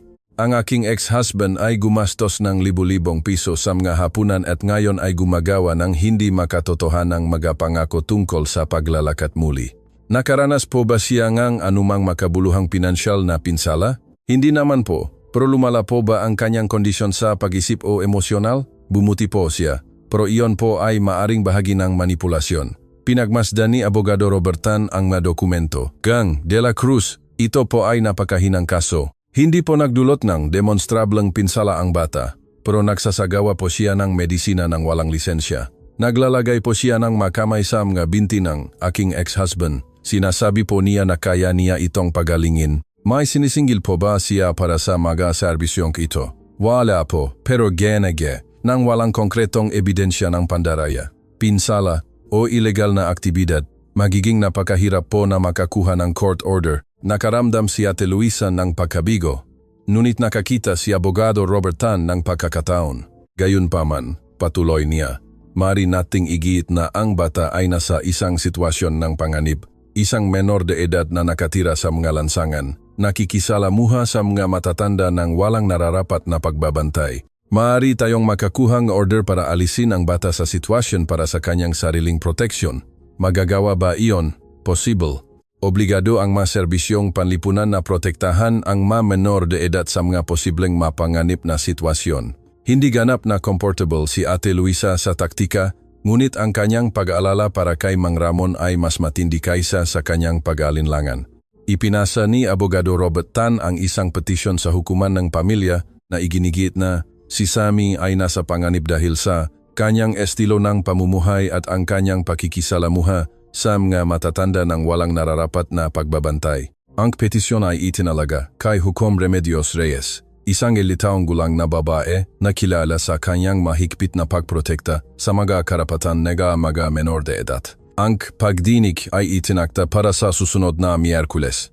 Natanggap ni Mang Ramon ang abiso noong Lunes ng umaga. Isang restraining order? Tanong niya kay Sammy sa panahon ng hapunan ng gabing iyon. Ano ang ibig sabihin niyan? Ibig sabihin po, may gusto na po tayong huminto sa pagiging makasama. Naguluhan si Sammy, ngunit hindi natakot. Bakit po nila gugustuhin iyon? Dahil sa tingin nila hindi ligtas para sa iyo ang nasa tabi ko. Naniniwala po ba kayo na hindi ligtas? Hindi, Sammy. Sa tingin ko, ikaw ang pinakamagandang nangyari sa akin sa loob ng maraming taon. Kung gayon, huwag po kayong mag-alala. Magiging maayos po ang lahat. Paano ka ganun kasigurado? Dahil ang totoo ay laging nakakahanap ng paraan para lumabas. Noong Miyerkules, dumating si Mang Ramon sa hukuman na sinamahan ng kanyang abogado, si Abogado Vic Torres. Naroon si Ate Luisa kasama si Abogado Robert Tan at si Sammy ay itinalaga ngang isang abogado mula sa Public Defender's Office, si Abogada Ana Santiago, isang batang tagapagtanggol ng mga menor de edad. Sinimulan ni Hukom Remedios Reyes ang pagdinig sa pamamagitan NG pagsusuri sa petisyon. Abogado Tan, iginigit ninyo na ang menor de edad na si Sammy ay nasa panganib dahil sa kanyang pakikisalamuha kay Ginong de la Cruz. Maaari po ba kayong magpaliwanag? Mahal na Hukom, ang menor de edad ay nakatira sa mga lansangan ng walang nararapat na pagbabantay at nakaroon ng hindi angkop na relasyon sa isang vulnerable na adult na lalaki. Si Ginong de la Cruz ay nagdurusa sa pisikal na kapansanan at maaring minamanipula. May ebidensya po bang pang-abuso o kapabayaan? Walang pisikal na pang-abuso, mahal na Hukom. Ngunit ang sitwasyon ay likas na mapanganib. Tumungo si Hukom Remedios Reyes kay Abogada Ana Santiago. Ano po ang posisyon ng depensa? Mahal na hukom, walang ebidensya ng pinsala sa menor de edad. Sa katunayan, lahat ng ebidensya ay nagmumungkahi na ang relasyon ay kapakipakinabang para sa bata at kay Ginoong de la Cruz. Nakakakuha si Sammy na regular na pagkain at si Ginoong de la Cruz ay nagpakita ng malaking pagbuti sa kanyang pisikal at emosyonal na kondisyon. Saan nakatira ang menor de edad sa kasalukuyan? Sa iba't ibang shelter at minsan sa kalye, mahal na hukom. At ano po ang inyong panukala para sa kanyang pangangalaga? Sumingit si Abogado Robert Tan. Mahal na hukom, maaring ilagay ng mga serbisyong panlipunan ang menor de edad sa isang pansamantalang tirahan habang naghahanap ng permanenteng placement. Natanong na po ba ang menor de edad tungkol sa kanyang makagustuhan? Sumagot si Abogada Ana Santiago, mahal na hukom, nais ni Sammy na ipagpatuloy ang kanyang relasyon kay Ginoong de la Cruz. Wala po siyang ipinahayag na anumang reklamo o pag-alala. Direktang tumungo si Hukom Remedios Reyes kay Sammy. Sammy, naiintindihan mo ba kung bakit ka naririto? Opo, mahal na hukom. Ang ibang tao po ay inisip na hindi ligtas para sa akin ang nasa tabi ni Ginoong de la Cruz. Naligtas ka ba sa kanya? Opo, mahal na hukom. Napakabait po niya sa akin. Nasaktan ka na ba niya? Hindi po. Mahal na hukom, binibigyan niya po ako ng pagkain at tinatrato niya po ako ng may respeto. Ano ang ginagawa mo kapag binibisita mo siya? Nagdi-dinner po kami, nag-usap po, at inilalagay ko po ang aking makamay sa kanyang mabinti para tulungan siyang makalakat muli. Ang direktang sagot ay nagdulot ng bulungan sa bulwagan. Sammy, bakit mo inilalagay ang iyong makamay sa kanyang mabinti? Dahil po tulog sila at kailangan po nilang maalala kung paano gumalaw. May nagturo ba sa iyo na gawin iyon? Wala po, mahal na hukom. Naramdaman ko lang po na kailangan kong gawin. Maingat na pinagmasdan ni Hukom Remedios Reyes ang bata. Siya ay nagpasiya na sa daan-daang kaso ang menor de edad at nagkaroon ang instinct para makakita ang mga batang nanganganib. Walang ipinakita si Sammy sa tipikal na mga senyales.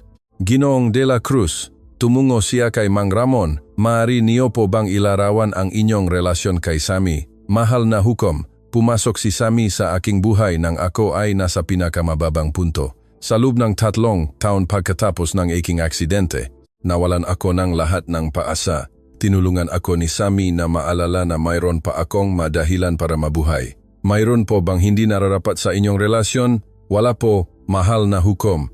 Si Sammy ay parang anak na laging kong pinangarap na magkaroon ng sarili kong anak. Naisip niyo na po ba ang pag-ampon? Nagulat si Mang Ramon sa tanong. Hindi ko po naisip na possible iyon. Naghigpit ang katawan ni Ate Luisa sa kanyang upuan. Ang ideya na ampunin ni Mang Ramon si Sammy ay hindi pa niya naisip dati. Nagpatawag si Hukom Remedios Reyes ng break para suriin ang lahat ng dokumento at testimonya. Sa panahon ng break, kinausap ni Abogado Victores si Mang Ramon. Mang Ramon, kung magtanong ulit ang hukom tungkol sa pag-ampon, ano po ang inyong sagot? Sa totoo lang, gustong-gusto kong ampunin si Sammy, pero magiging patas ba yon sa kanya? Paraplegic ako, single at may problema sa aking kumpanya. Pero bumubuti ang iyong pisikal na kalagayan, mayroon kang financial resources at malinaw na mayroon kang positibong relasyon sa bata. Naisip ni Mang Ramon ang posibilidad. Ang pag-ampon kay Sammy ay lulutasin ang agarang legal na problema at magbibigay sa bata ang stability na kanyang kailangan. Nang magpatuloy ang pagdinig, nagpasya na si Hukom Remedios Reyes. Pagkatapos suriin ang lahat ng ebidensya, wala akong nakitang makatuwirang dahilan para alisin si Sammy sa kanyang kasalukuyang sitwasyon. Walang ebidensya ng pinsala, pang-abuso o kapabayaan. Gayunpaman, nag-aalala ako sa kakulangan stability sa kanyang sitwasyon sa tirahan. Tumungo siya kay Mang Ramon. Ginoong de la Cruz, interesado po ba kayong maging legal guardian ni Sammy? Opo, mahal na hukom, tiyak po, napakagaling. Order akong isang home study para suriin ang pagiging angkop ni Ginoong de la Cruz bilang guardian. Samantala, maring ipagpatuloy ni Sammy ang kanyang pamumuhay tulad ng dati nang may regular na pagbisita mula kay Ginoong de la Cruz. Nakaramdam si Ate Luisa ng pagkadismaya sa desisyon. Ganap na nabigo ang kanyang plano at ngayon ay malapit nang makakuha si Mang Ramon ng legal na kustodiya kay Sammy. Abogado Tan, bulong niya, maaari po ba tayong mag-apela sa desisyon? Hindi, sagot ni Ate Luisa pagkatapos ng isang sandali. Hindi ako mag-aapela.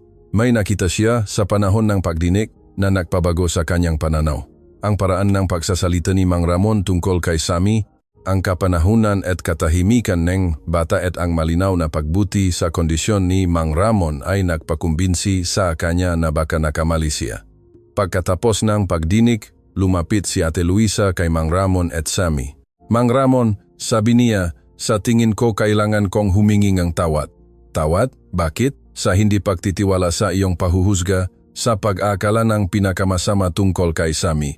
Ngumiti si Sammy kay Ate Luisa. Huwag po kayong mag-alala, Ate Luisa. Pinoprotektahan niyo lang po si Mang Ramon. Mabuti po iyon. Lumuhod si Ate Luisa para maging kapantay ni Sammy. Sammy, pasensya na sa pagdulot kong problema sa iyo. Hindi po kayo nagdulot ng problema. Tinulungan niyo lang po akong maintindihan na may mga taong nag-alala kay Mang Ramon. Pinapatawad mo ba ako? Wala po akong dapat patawarin. Dahil sa pagmamahal po ang ginawa ninyo, nakaramdam si Ate Luisang luha sa kanyang mata. Sa unang pagkakataon, naintindihan niya kung bakit ang batang ito ay nakaroon ng ganong kalalim na epekto kay Mang Ramon. Ang home study ay isinagawa ng social worker na si social worker Gina, isang may karanasan na 45 taong gulang na babae. Binisita niya ang apartment ni Mang Ramon. Kinapanayam ang mga reference at sinuri ang kanyang kakayahang mag-alaga ng menor de edad. Ginong de la Cruz, sabi niya sa kanya sa panahon nga kanilang interview, naiintindihan niyo po ba ang mga responsibilidad ng pagiging guardian ng isang menor de edad? Opo, naiintindihan ko po na magiging responsable ako sa edukasyon, kalusugan, at pangkalahatang kapakanan ni Sammy. Paano niyo po planong pangasiwaan ang maresponsibilidad na ito sa harap ng inyong pisikal na kondisyon? Ang aking pisikal na kondisyon ay patuloy na bumubuti. Bukod pa rito, mayroon akong ma-resources para kumuhang tulong kung kinakailangan. Nakausap niyo na po ba ito kay Sammy? Opo, at masigasig siya sa posibilidad na iyon. Kinapanayam din ni social worker Gina si Sammy ng malawakan. Sammy, naiintindihan mo ba kung ano ang ibig sabihin na maging guardian mo si Ginong de la Cruz? Opo, ibig sabihin po, makakaroon po akong tunay na pamilya. Gusto mo bang manirahan sa kanya? Opo, sobra po. Bakit? Dahil kailangan po niya ako at kailangan ko rin po siya. Kinausap din ni social worker Gina si Junjun na nakaroon ng kapatid na relasyon kay Sammy.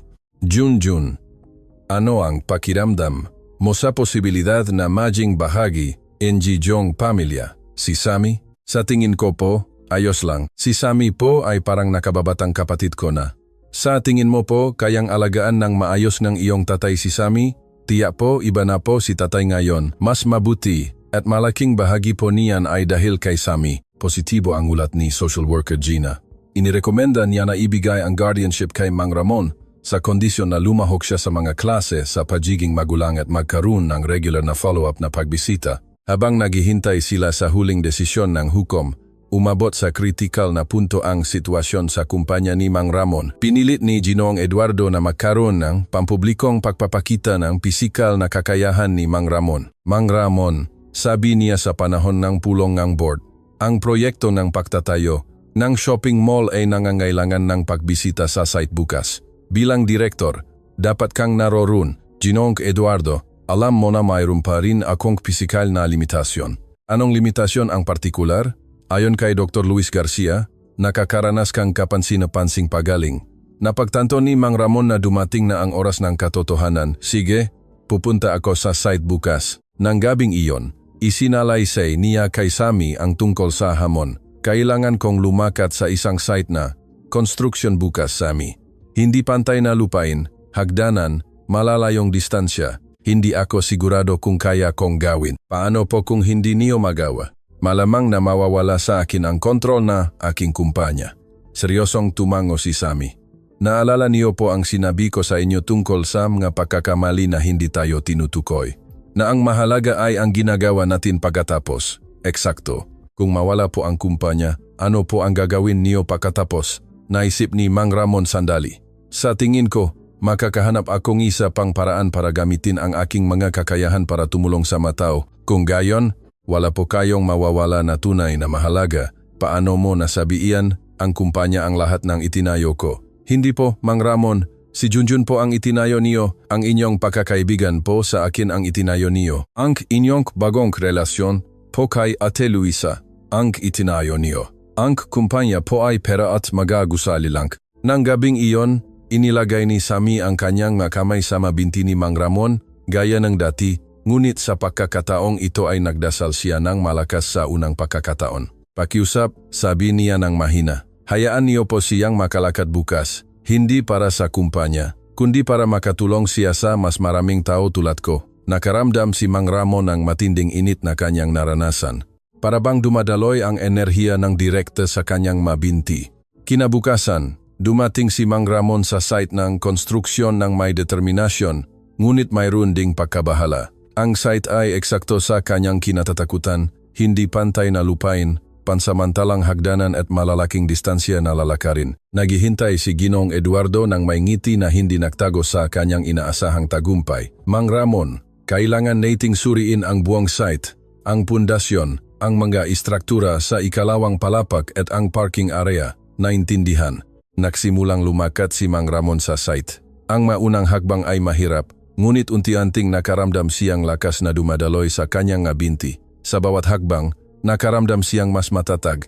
Sa pagtatakaan lahat, kasama ang kanyang sarili, natapos ni Mang Ramon ang buong paglalakad, umakyat sa hagdanan, lumakat sa hindi pantay na lupain at nanatiling nakatayo sa loob ng 2 oras ng walang tulong. Halatang nabagabag si Ginoong Eduardo. Hindi ito inaasahan. May problema, Ginoong Eduardo?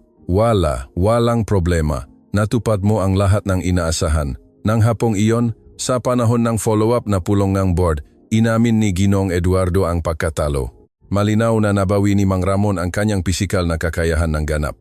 Binabawi ko ang anumang pagtutol sa kanyang patuloy na pamumuno. Nanalo si Mang Ramon, ngunit tila walang laman ang tagumpay. Napagtanto niya na tama si Sammy. Mahalaga ang kumpanya, ngunit hindi iyon ang pinakamahalaga. Nang gabing iyon, habang kumakain, iba ang itsura ni Sammy, mas maputla, mas pagod. Sammy, ayos ka ba? Medyo pagod po ako. Pero masaya po ako na nakalakat kayo ngayon. May koneksyon ba ang aking paglalakad at ang pagkapagod mo? Mahina nang umiti si Sammy. Minsan po ang pagtulong sa isang tao ay nangangailangan ng pagbibigay ng isang bagay mula sa sarili. Nakaramdam si Mang Ramon ng alarma. Sammy, ayoko na masaktan ka sa pagtulong sa akin.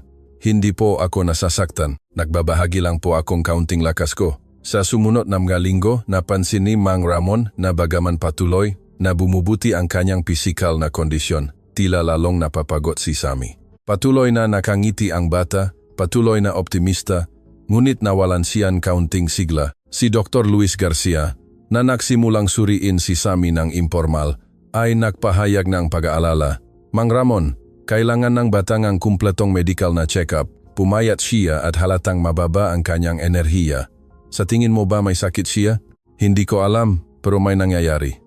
Ang medikal na pagsusuri kay Sammy ay nagpakita ng kakaibang bagay. Siya ay pisikal na malusog, ngunit ang kanyang antas ng enerhiya ay hindi naayon sa isang kasing edad niya. Para bang siya ay pagod sa cellular level, sabi ni Dr. Luis Garcia kay Mang Ramon, pero hindi ko mahanap ang medikal na sanhi. Nagsimulang mag-alala si Mang Ramon na sinasakripisyo ni Sammy ang kanyang sarili para sa kanya sa paraan na hindi niya naintindihan.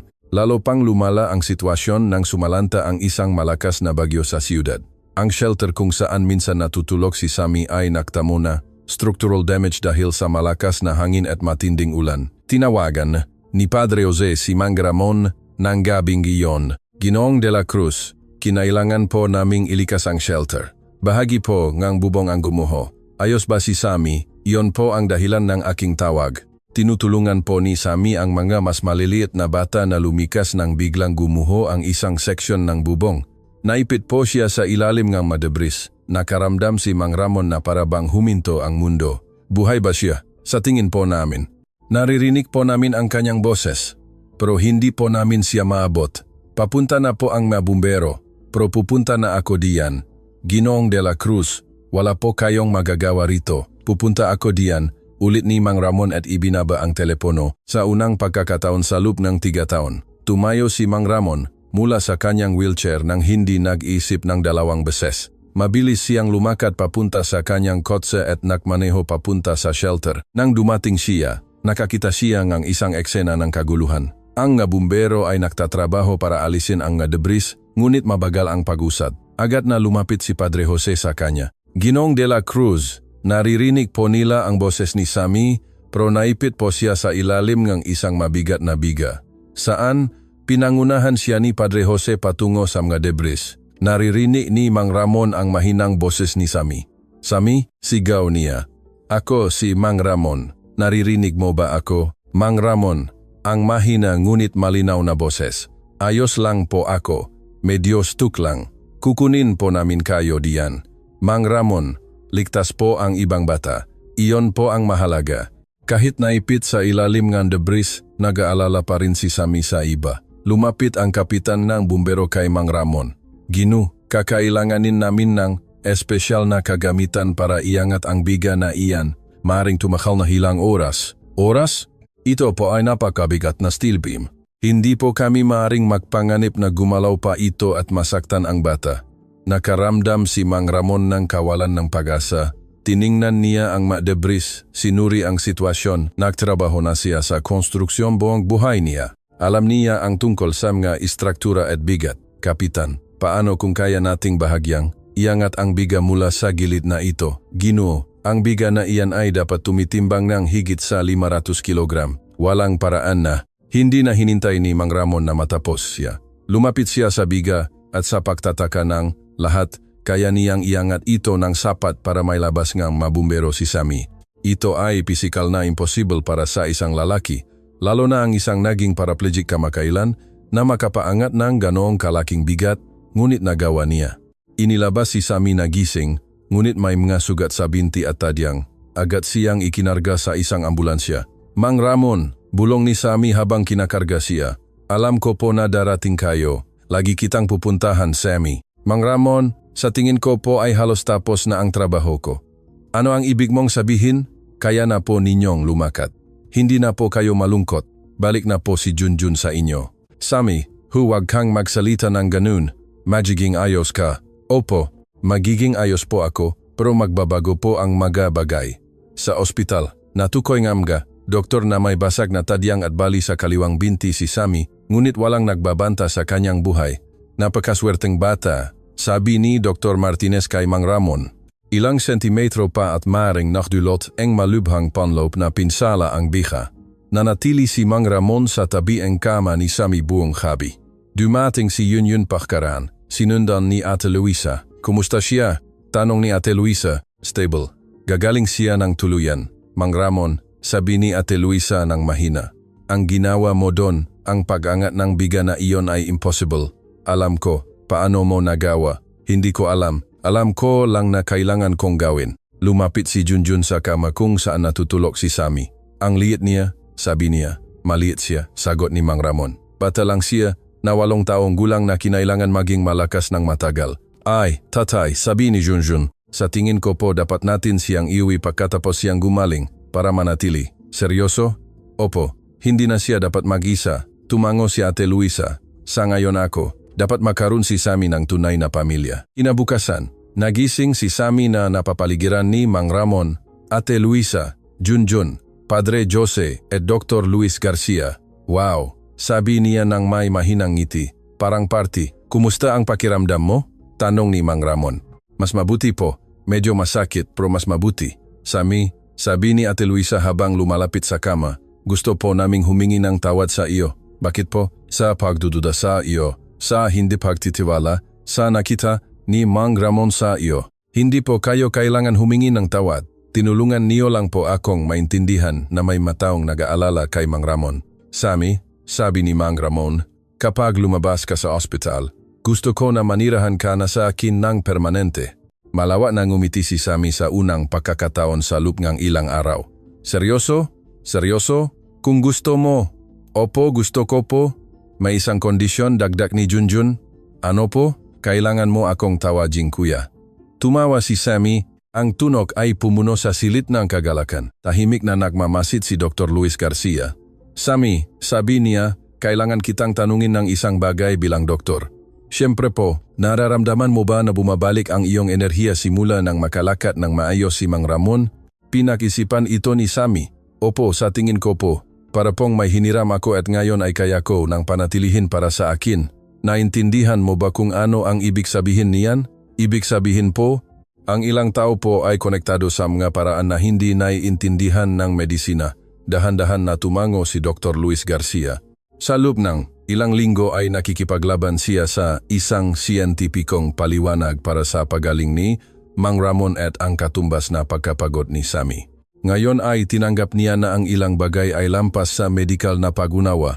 Mabilis ang pagaling ni Sammy. Sa loob ng 2 linggo ay lumalakad na siya ng may saklay at sa loob ng 1 buwan ay ganap na siyang gumaling. Sa panahon ng kanyang pagaling, natapos na ang legal na guardianship.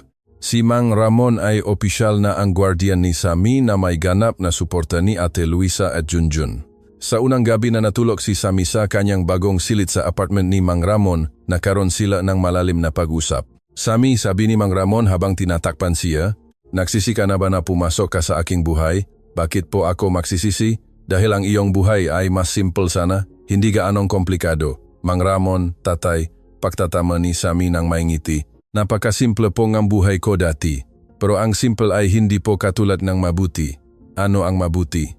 Ang magkaroon po ng pamilya, ang tumulong sa mga tao, ang malaman po na mahalaga ka sa isang tao, tiyak na mahalaga ka sa amin at mahalaga kayo sa akin. 1 taon pagkaraan, nagbago ng malaki ang buhayng lahat. Si Sammy ay nag-aral sa isang mahusay na pribadong paaralan, ngunit patuloy din siyang bumibisita sa shelter kung saan siya nakatira dati, nagdadala ng pagkain at tumutulong sa ibang bata. Ginawa ni Mang Ramon ang bahagi ng kanyang kayamanan sa Semi Foundation na pinamamahalaan ni Padre Jose, na nakatuon sa pagtulong sa maulila at pamilyang walang tirahan.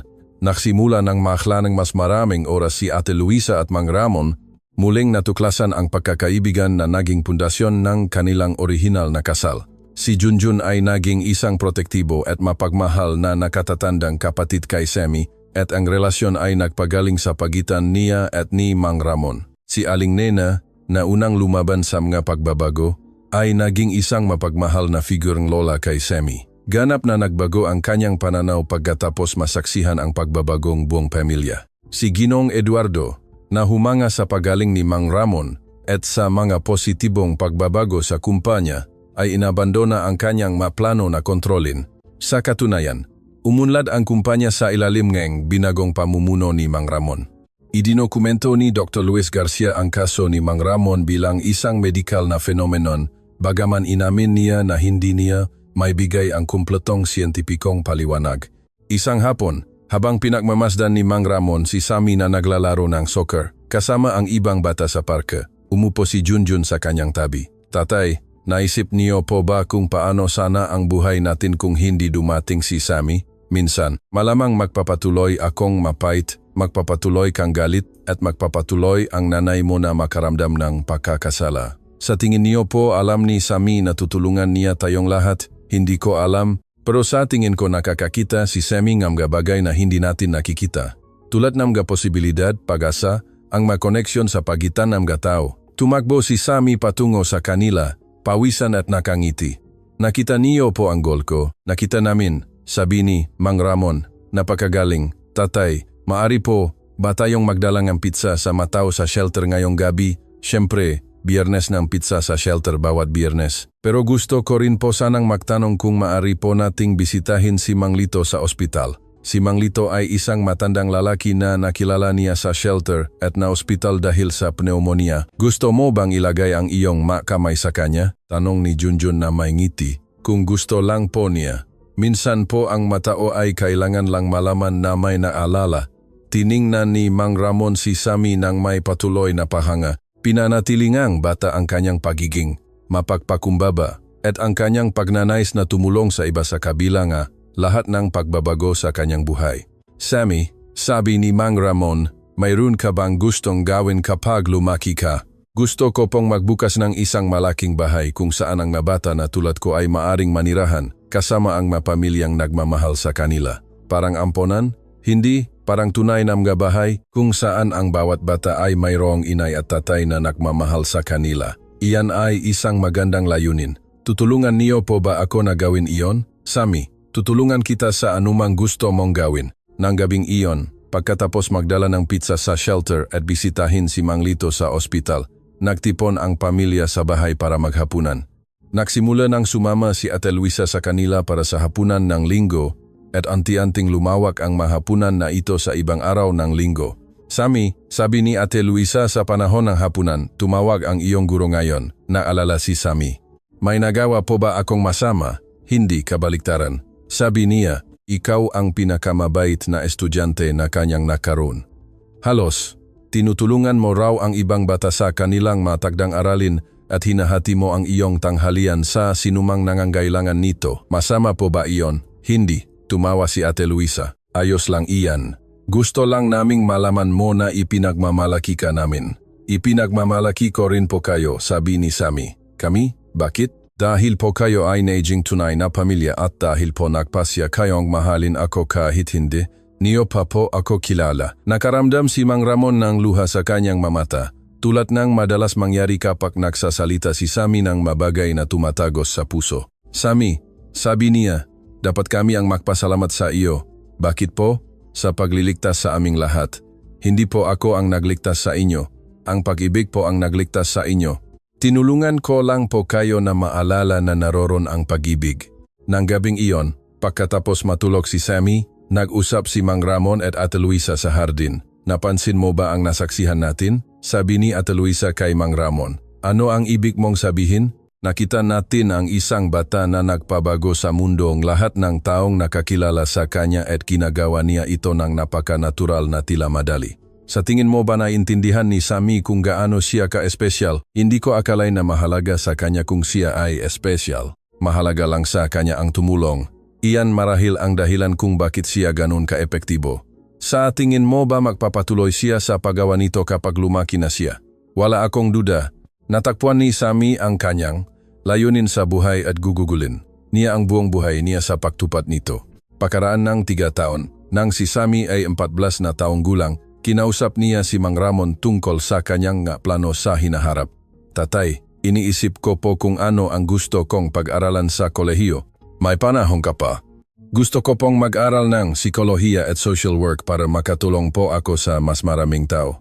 Opo, pero gusto ko rin pong mag-aral ng medisina. Napakalaking edukasyon niyan, Sami. Alam ko po, pero sa tingin ko po kung naintindihan ko kung paano gumagana ang isip at katawan ng mga tao, mas matutulungan ko po sila. Mayroon ka bang tiyak na plano? Gusto ko pong magbukas ng isang sentro kung saan ang mapamilyang nahihirapan ay maaring pumunta para magpagaling ng makasama. Parang family therapy? Opo, pero higit pa ron, isang lugar kung saan sila maaring manirahan pansamantala habang natututo silang magmahalan muli. Natahimik si Mang Ramon sandali, humanga sa pananaw ni Sami. Napakalaking proyekto niyan. Opo, pero may panahon po ako para planuhin iyan at mayroon po ako sa inyo para tulungan ako. Lagi kang may tulong ko, Sami. Nangako po kayo, nangangako ako. Lumipas ang mataon at tinupat ni Sami ang eksaktong ipinangako niya. Nagtapos siya ng may karangalan sa high school. Nag-aral ng psikolohiya at medisina at sa huli ay nagbukas ng sentro para sa pagpapagaling ng Pamilya de la Cruz. Ang sentro ay naging isang internasyonal na modelo para sa paggamot ng mga pamilya na nasa krisis. Si Sami, ngayon ay isang 30 taong gulang na lalaki, ay nakatulong sa daan-daang pamilya na mahanap ang kanilang daan pabalik sa pag-ibig at pag-asa. Si Mang Ramon, ngayon ay 75 taong gulang, ay patuloy na lumalakad ng walang problema at nagtatrabaho bilang isang konsultan para sa sentro. Pinamamahalaan ni Ate Luisa ang programa ng suporta para sa mga solong ina at si Junjun ay naging financial director. Isang araw, habang nakikipagtulungan si Sami sa isang partikular na mahirap na pamilya, nagmamasid si Mang Ramon mula sa bintana ng kanyang opisina. Kasama sa pamilya ang isang ama na nawalan ng trabaho, isang ina na may matinding depresyon at 3 binatilyong bata na naging rebelde at malayo. Umupo si Sami kasama sila sa isang bilog, tulad ng lagi niyang ginagawa, at nagsimula sa isang simpleng tanong. Maari po ba ninyong ikuwento sa akin ang isang pagkakataon na masaya ang pamilyang ito? Sa simula ay walang gustong magsalita, ngunit unti-unting naalala ng bunsong anak ang isang bakasyon ng pamilya 5 taon na ang nakalipas. Pumunta po kami sa beach, sabi niya ng mahiyain. Nagtayo po si tatay ngang isang malaking kastilyo ngang buhangin at tinuruan po kami ni inay na maganap ngang gakabibi. Ano pa ang naaalala ninyo sa araw na iyon? Magiliw na tanong ni Sammy.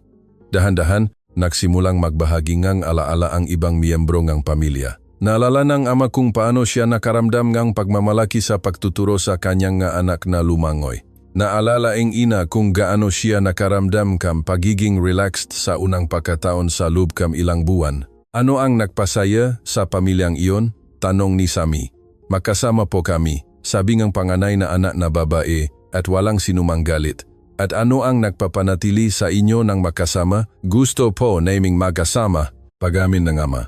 Gusto pa rin po ba ninyong makasama? Ang tanong ay lumikha ng isang maalalahanin na katahimikan. Minsan, sabi nga, ina sa huli, kapag hindi po kami nagaway tungkol sa pera at responsibilidad, kung gayon, naroon pa rin po ang pag-ibig. Nakatagolang po sa ilalim ng mga pag-alala, obserba ni Sammy. Sa sumunod na mga linggo, nakipagtulungan si Sammy sa pamilya upang muling matuklasan ang mga bagay na nagbigkis sa kanila noong una, habang tinutulungan din niya sila na bumuo ng praktikal na estratehiya para pangasiwaan ang kanilang kasalukuyang problema. 3 buwan pakaraan, lumipat na ang pamilya sa kanilang sariling apartment. Nakahanap ng bagong trabaho ang ama. Ang ina ay nakakakuha ng matagumpay na paggamot para sa kanyang depresyon at ang mabata ay muling nagtiwala sa kanilang mamagulang. Paano mo ginagawa iyan? Tanong ni Mang Ramon kay Sammy pagkatapos masaksihan ang isa pang matagumpay na pagbabago ng pamilya. Ginagawa ko rin po ang ginawa ninyo sa akin 20 taon na ang nakalipas. Ano ang ginawa ko? Ipinakita po ninyo sa akin na karapat-dapat akong mahalin at ipinakita niyo po sa akin na kayang pagalingin ng pag-ibig ang anumang bagay kung handa ang matao na subukan. Pero alam mo na iyon noong bata ka pa. Alam ko po na posible iyon. Pero tinuruan niyo po ako kung paano iyon tignan sa totoong buhay. Napagtanto ni Mang Ramon na si Sammy ay nagmamasid at natututo sa loob ng lahat ng taong ito. Hindi lang tumutulong, kundi naghahanda rin para sa isang buhay na nakatuon sa paggawang kanyang naranasan. Sammy, sabi ni Mang Ramon, alam mo ba na ipinagmamalaki kita? Opo, alam ko po. Pero mas mahalaga, ipinagmamalaki ko po tayo. Tayo, sa itinayo natin ng makasama. Isang pamilya, isang foundation, isang sentro, isang paraan para tulungan ang ibang pamilya na mahanap ang natagpuan natin. Hindi po ba? At ano ang natagpuan natin? Na ang tunay na pag-ibig ay kayang lampasan ang anumang bagay, kahit na mga sirang binti, sirang puso at sirang pamilya. Ngumiti si Mang Ramon na inaalala ang 8 taong gulang na bata na pumasok sa kanyang buhay sa restaurant 20 taon na ang nakalipas. Naisip mo ba kung paano sana ang buhay mo kung pinili mo ang ibang tao na tulungan ng gabing iyon? Hindi po ako pumipili kung sino ang tutulungan, tatay. Pumupunta lang po ako kung saan ako kailangan. At kailangan niyo po ako tulad ng pagkakailangan ko po sa inyo. Paano mo nalaman na kailangan mo ako? Dahil po ang lahat niglam bata ay kailangan niglam tatay, at ang lahat niglam tatay ay kailangan nigsang bata na tutulong sa kanila na maalala kung paano magmahal. Nang gabing iyon, sa panahon ng lingguhang hapunan ng pamilya na nagpatuloy sa loob ng 20 taon, inihaya ni Sammy na mayroon siyang espesyal na balita. Magpapakasal po kami ni Mariel, sabi niya, tinutukoy ang child psychologist na kanyang nakatrabaho sa sentro sa loob ng 3 taon. Sumabog ang mesa sa mapagbati at yakapan. Kailan? Tanong ni Ate Luisa. Sa lupeng ses na buwan. At gusto po namin narito sa hardin. Tulad ng kasal ninyo. Alam ni Mariel ang pinapasok niya, biro ni Junjun. Sinabi mo ba sa kanya na kasama niya ang isang napakalaking at napaka-involved na pamilya? Sinabi ko po, tumawa si Sammy. At sabi po niya, hindi na siya makapaghintay na maging bahagi ng pamilya de la Cruz. Magkakaanak ba kayo? Tanong ni Mang Ramon. Umaasa po kami. Gusto po naming mag-ampon ng bata na nangangailangan ng pamilya tulad ng ginawa ninyo sa akin. Nagiging kumpleto ang bilog. Obserba ni Ate Luisa, hindi po nagiging kumpleto pagtatama ni Sammy. Lumalawak po. Ang kasal ni Sammy at Mariel ay isang magandang pagdiriwang na kasama hindi lang ang malapit na pamilya, kundi pati na rin ang 12 ng tao na ang buhay ay hinawakan ni Sammy sa loob ng maraming taon. Naroon si Aling Linda kasama ang kanyang 3 anak, ngayon ay matatanda na, mga matagumpay na kabataan. Si Andre, ngayon ay isang engineer, ay lumipat mula sa ibang siyudad para dumalo. Dose-dose ng pamilya na dumaan sa sentro ay dumating para magdiwang. Sa kanyang talumpati, pinasalamatan ni Semi ang lahat sa pagdating, ngunit idinirekta niya ang kanyang pinaka-emosyonal na salita kay Mang Ramon. 20 taon na ang nakalipas. Sabi niya, ang isang takot na bata ay pumasok sa buhay ngang isang mapait na lalaki. Walang sinuman sa kanila ang nakakaalam na ang pagtatagpo na iyon ay magpapabago sa lahat. Tatay, salamat po sa pagtuturo sa akin na ang pamilya ay tinatayo ng may pagmamahal. Pasensya at ang kagustuhan na hindi kailanman sumuko sa isa't isa. Hindi napigilan ni Mang Ramon ang kanyang maluha habang tumatayo siya para yakapin ang kanyang anak. Salamat, bulong ni Mang Ramon, sa pagliligtas sa akin nang hindi ko alam na kailangan kong iligtas. Salamat po sa pagtuturo sa akin na karapat-dapat akong iligtas, sagot ni Sami. Sa sumunod na mga taon, sina Semi at Mariel ay nagampon ng 4 na bata na may iba't ibang edad at pinagmulan. Ang bahay na kanilang itinayo ay napuno ng tawanan, luha, hamon at walang kondisyong pag-ibig. Si Mang Ramon, ngayon ay lolong 4 na inampon na apo, ay nakahanap ng bagong pinagmulan ng kagalakan sa pagtuturo sa kanila ng gaaral na natutunan niya kay Semi. Ang sentro para sa pagpapagaling ng Pamilya de la Cruz ay lumawak sa 5 lokasyon sa iba't ibang siyudad na tumutulong sa libu-libong pamilya bawat taon. Hindi kailanman nawala kay Sami ang kanyang pangunahing pagiging simple o ang kanyang kakayahang makita ang pinakamabuti sa mga tao. Sa edad na 40, siya pa rin ang parehong bata na naglagay ng kanyang makamay sa mabintingang isang estranghero at sinabi sa kanya na may plano ang Diyos para sa kanya. Isang araw, habang nagtatrabaho sa hardin kasama ang kanyang bunsong apo, nakmuni-muni si Mang Ramon tungkol sa pambihirang paglalakbay na nagsimula sa isang disinasadyang pagtatakpo sa isang restaurant. Lolo, sabi nga, 6 taong gulang na bata. Sabi ni Tatay Sami, hindi po kayo makalakat dati, Totu. Nasa wheelchair po ako at pinagaling po kayo ni Tatay Sami. Maingat na pinaisipan ni Mang Ramon ang kanyang sagot. Tinulungan ako ni Tatay Sami na maalala na mayroon akong madahilan para lumakad. Anong dahilan? Tulad ng pagiging lolo mo, pagtulong sa ibang pamilya at pagpapakita sa mundo na kayang ayusin ng pag-ibig ang mabagay na tila sirang-sira na magpakailanman. Solemne na tumango ang bata na tila ganap na naintindihan. Lolo, kaya ko pong tumulong sa mga tao tulad ni Tatay Sami. Oh, kaya mo, pero tandaan, hindi mo kailangan gumawa ng malalaking milagro. Minsan ang pinakamalaking milagro ay ang pagiging mabait lang sa isang taong malungkot. Tulad po kapag binibigyan kong yakap si inay kapag umiyak siya, eksakto, tulad niyan. Nang gabing iyon, sa panahon ng lingguhang hapunan ng pamilya, 4 na henerasyon ang umupo sa paligid ng mesa. Sina Mang Ramon at Ate Luisa, sina Sami at Mariel, si Junjun kasama ang kanyang asawa at maanak at ang 4 na inampon na anak ni Sami. Alam niyo po ba? Sabi ni Sami habang pinagmamasdan ang kanyang pamilya. Sa tingin ko, tama po si tatay mula sa simula. Tungkol sa ano, tanong ni Mang Ramon, may plano po talaga ang Diyos para sa inyo. Malalaking plano. Anong plano? Ang maging tatay ng isang pamilya na tumutulong sa ibang pamilya na gumaling. Ang maging lolo na nagtuturo sa mga bata na kayang talunin ng pag-ibig ang anumang bagay. Ang maging halimbawa na ang makatao ay maaring magbago kung handa silang. Hayaan ang pag-ibig na pumasok sa kanilang makapuso. Tumingin si Mang Ramon sa paligid ng mesa. Nakikita ang mamukha ng mga taong pinakamamahal niya sa mundo at alam niya na tama si Sami. Malalaki ang mga plano, mas malaki kaysa sa naisip niya na posible nang siya ay isang mapait na lalaki sa wheelchair. Naniniwalang tapos na ang kanyang buhay. Sami, sabi niya sa huli, alam mo ba ang unang bagay na sinabi mo sa akin sa restoran na iyon? Sinabi ko po na may plano pa rin ang Diyos para sa inyo. At alam mo ba kung ano ang pinakaikinagulat ko doon? Ano po? Na ang isang 8 taong gulang na bata ay kayang makakita ng pag-asa kung saan ako ay kawalang ng pag-asa lang ang nakikita. Iyon po ay dahil nakakakita ang mga bata gamit ang puso, hindi lang gamit ang mga mata. At ikaw ay nakakakita pa rin gamit ang puso bawat araw. Iyon po ang tanging paraan para makita ang mga milagro na naghihintay na mangyari. Ngumiti si Mang Ramon na alam na ang pinakamalaking milagro sa lahat ay ang matuto kung paano tignan ang mundo sa pamamagitan ng mga mata ng isang bata na matatak na naniniwala sa kapangyarihan ng pag-ibig na pagalingin ang anumang sugat. At doon, si Sammy ay ganap na tama mula sa simula.